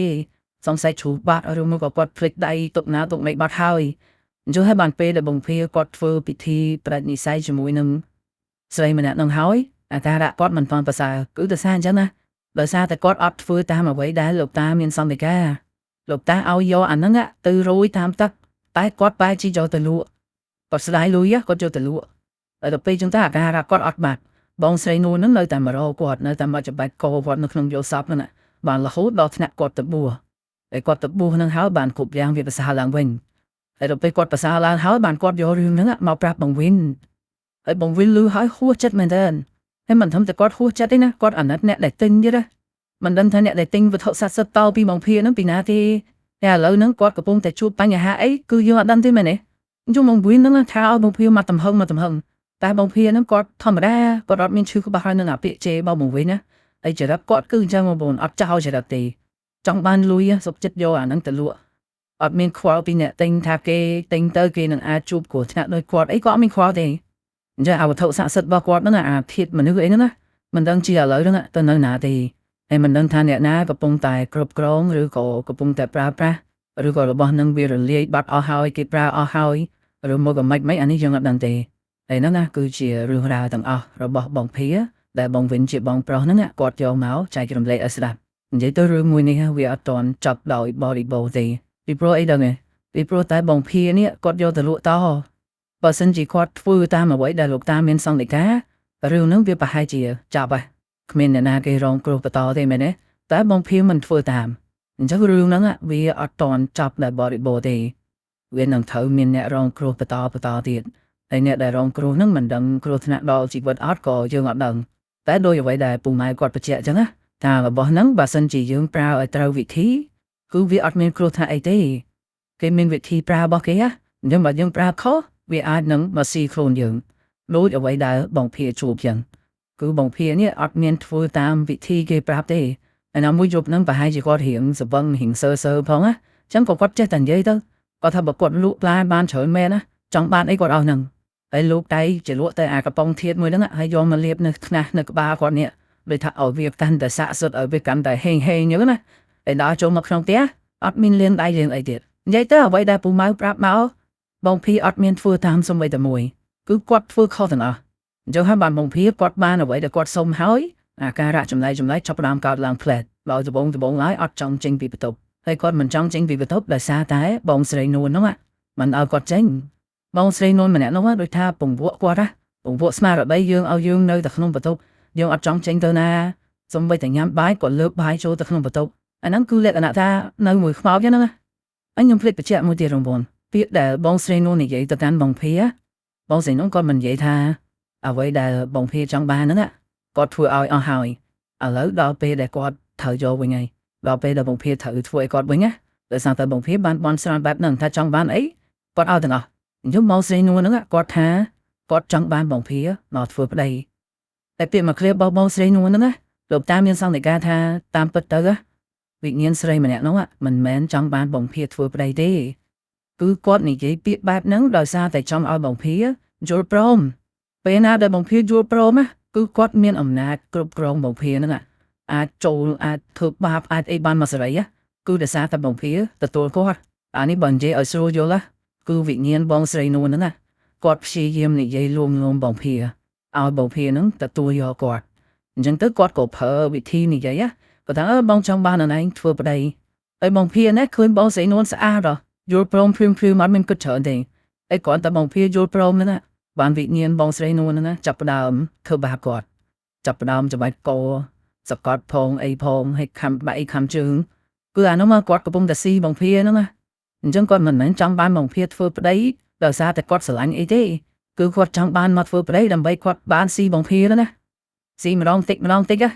អញ្ចឹងបងភីតនៅយូរតិចទៀតគឺអស់ជាតិដែររាងកាយគាត់នឹងមិនស្រួលគ្មានឈាមទេស្រីម្នាក់នោះបឺតផ្ទិចគឺអាហ្នឹងអ្វីដែលលោកតាមានសង្កេតការប្រាប់មកតែតាមពិតទៅខ្ញុំក៏ធ្លាប់ឮចាស់និយាយដែរចាស់តែងតែប្រាប់ក្មេងៗថាពេលដែលយើងយកសពឮពីណាមកយកយើងកុំទៅជាមួយគេហើយអ្នកដែលមកចង់យកយើងគាត់តែងតែមកបែបល្អមកបែបវិថាគាត់និយាយឲ្យយើងតាក់ទាញដូចថាមកនៅជាមួយគាត់មកល្អមានអីញ៉ាំសប្បាយរស់នៅស្រួលអីចឹងណាគាត់ចេះតែនិយាយឲ្យយើងលំជាមួយគាត់ហើយដល់ពេលយើងយល់ព្រមថាទៅជាមួយគាត់ពុកគឺជីវិតយើងចប់ហើយគាត់ចូលមកសន្ធិដ្ឋយើងបានចូលមកគ្រប់គ្រងយើងបានណាអាករណីហ្នឹងគឺស្តៀងនឹងបងស្រីនួនអញ្ចឹងគាត់ព្យាយាមនិយាយលួងលោមយើងអញ្ចឹងយើងស្ដាប់រឿងនេះហើយយើងទុកជាមេរៀនណានៅពេលដែលយល់សពឃើញអ្នកណាចង់មកយកយើងចង់មកសុំនេះសុំនោះយើងកុំចិត្តល្អពេកយើងកុំចេះតែយល់ព្រម 100% ចឹងណាហើយមានចំណុចមួយទៀតដែលបងភីហ្នឹងគាត់ញ៉ាំបាយច្រើនជាងមុនពេលគាត់កំពុងតែមានបញ្ហាហ្នឹងគឺគាត់ញ៉ាំបាយច្រើនមែនតើញ៉ាំទាំងកូមអាហេតុផលដែលគាត់ញ៉ាំច្រើនហ្នឹង គឺដោយសារតែក្នុងខ្លួនគាត់មិនមែនមានតែឯងទេក្នុងខ្លួនគាត់មានពីរនាក់មានបងស្រីនួនមួយទៀតណាអញ្ចឹងញ៉ាំតិចញ៉ាំមិនគ្រាន់តញ៉ាំមិនច្រើនមែនទេអាហ្នឹងគឺហេតុផលហើយចំណុចមួយទៀតដែលបងភាហ្នឹងណាគាត់ចូលចិត្តពាក់អាវដៃវែងទាំងដែលពីមុនណាគាត់ចូលចិត្តពាក់អាវវាលក្លៀកប៉ុន្តែពេលដែលមានអាការៈទាំងអស់ហ្នឹងមកគាត់ចូលចិត្តពាក់អាវដៃវែងបិទដៃបិទជើងចិត្តគឺមិនមែនគាត់លងាទេបងប្អូនបងភាគាត់ថាគាត់ពាក់អាវដៃវែងដោយសារតែគាត់ចង់បិទបាំងស្លាកស្នាមគឺខ្លួនគាត់មានសិតតែស្នាមជួមដៃជើងគាត់សិតតែស្នាមខំអញ្ចឹងគាត់មិនចង់ឲ្យម៉ាក់ប៉ាគាត់ឃើញណាគាត់ក៏ពាក់អាវដៃវែងឲ្យចិត្តទៅអាហ្នឹងគឺហេតុផលមិនមែនដោយសារគាត់លងាទេគឺដោយសាររាងកាយគាត់នេះគេធ្វើបាបគេធ្វើទរណកម្មហើយវាជួមពេញខ្លួនហើយបងភាគាត់បញ្ជាក់ថាស្រីម្នាក់ដែលនៅជាមួយគាត់ដែលឈ្មោះបោសេងនួនណាគឺស្រីម្នាក់ហ្នឹងមិនសូវចេញទៅក្រៅទេភាគច្រើននៅតែក្នុងបន្ទប់ដោយសារតែវត្ថុស័ក្តិសិទ្ធិមួយហ្នឹងគឺបងភាគាត់ទុកនៅក្នុងបន្ទប់អញ្ចឹងស្រីម្នាក់ហ្នឹងគាត់នៅក្បែរហ្នឹងតែមិនមែនថាគាត់ចេញក្រៅមិនបានទេណាគាត់ចេញក្រៅបានតែគាត់មិនសូវចេញទេ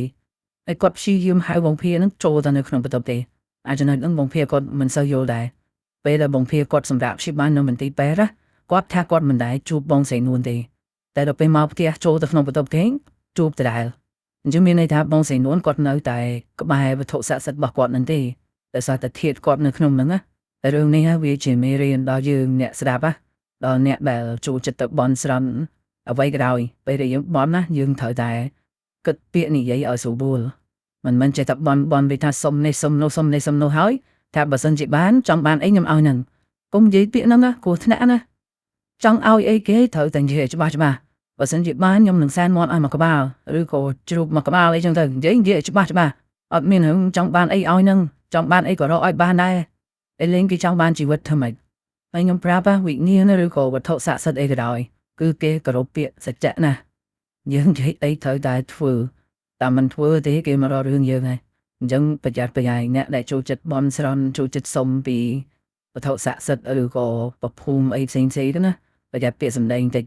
ហើយអាការតែទិញវត្ថុស័ក្តិសិទ្ធិញ៉ាំមកប្រហែលហ្នឹងក៏អញ្ចឹងដែរពាក្យថាវត្ថុស័ក្តិសិទ្ធិមិនមែនល្អទាំងអស់ទេណាវត្ថុស័ក្តិសិទ្ធិវាមានសវាមានខ្មៅអញ្ចឹងអ្វីដែលយើងទិញនេះយើងអត់ដឹងថាវាសឬខ្មៅទេអ្នកដែលគេលក់ឲ្យយើងគឺគេនិយាយតែពាក្យល្អទេអញ្ចឹងយើងស្ដាប់មកយើងគិតថាអូអារបស់នឹងសរបស់នឹងរបស់ល្អតែដល់ពេលដឹងពីប្រភពដឹងពីការធ្វើរបស់វាមកបានដឹងថាសិតតែវិញ្ញាណសិតតែរបស់ខ្មោចដោយរបស់ដែលបងភីបានអញ្ចឹងណាឃើញដូចម្សៅស្មានតែម្សៅលាបមុខតែតាមពិតមានណាវាគឺជាធាតុមនុស្សដែលគេដុតថយគេយកមកធ្វើពិធី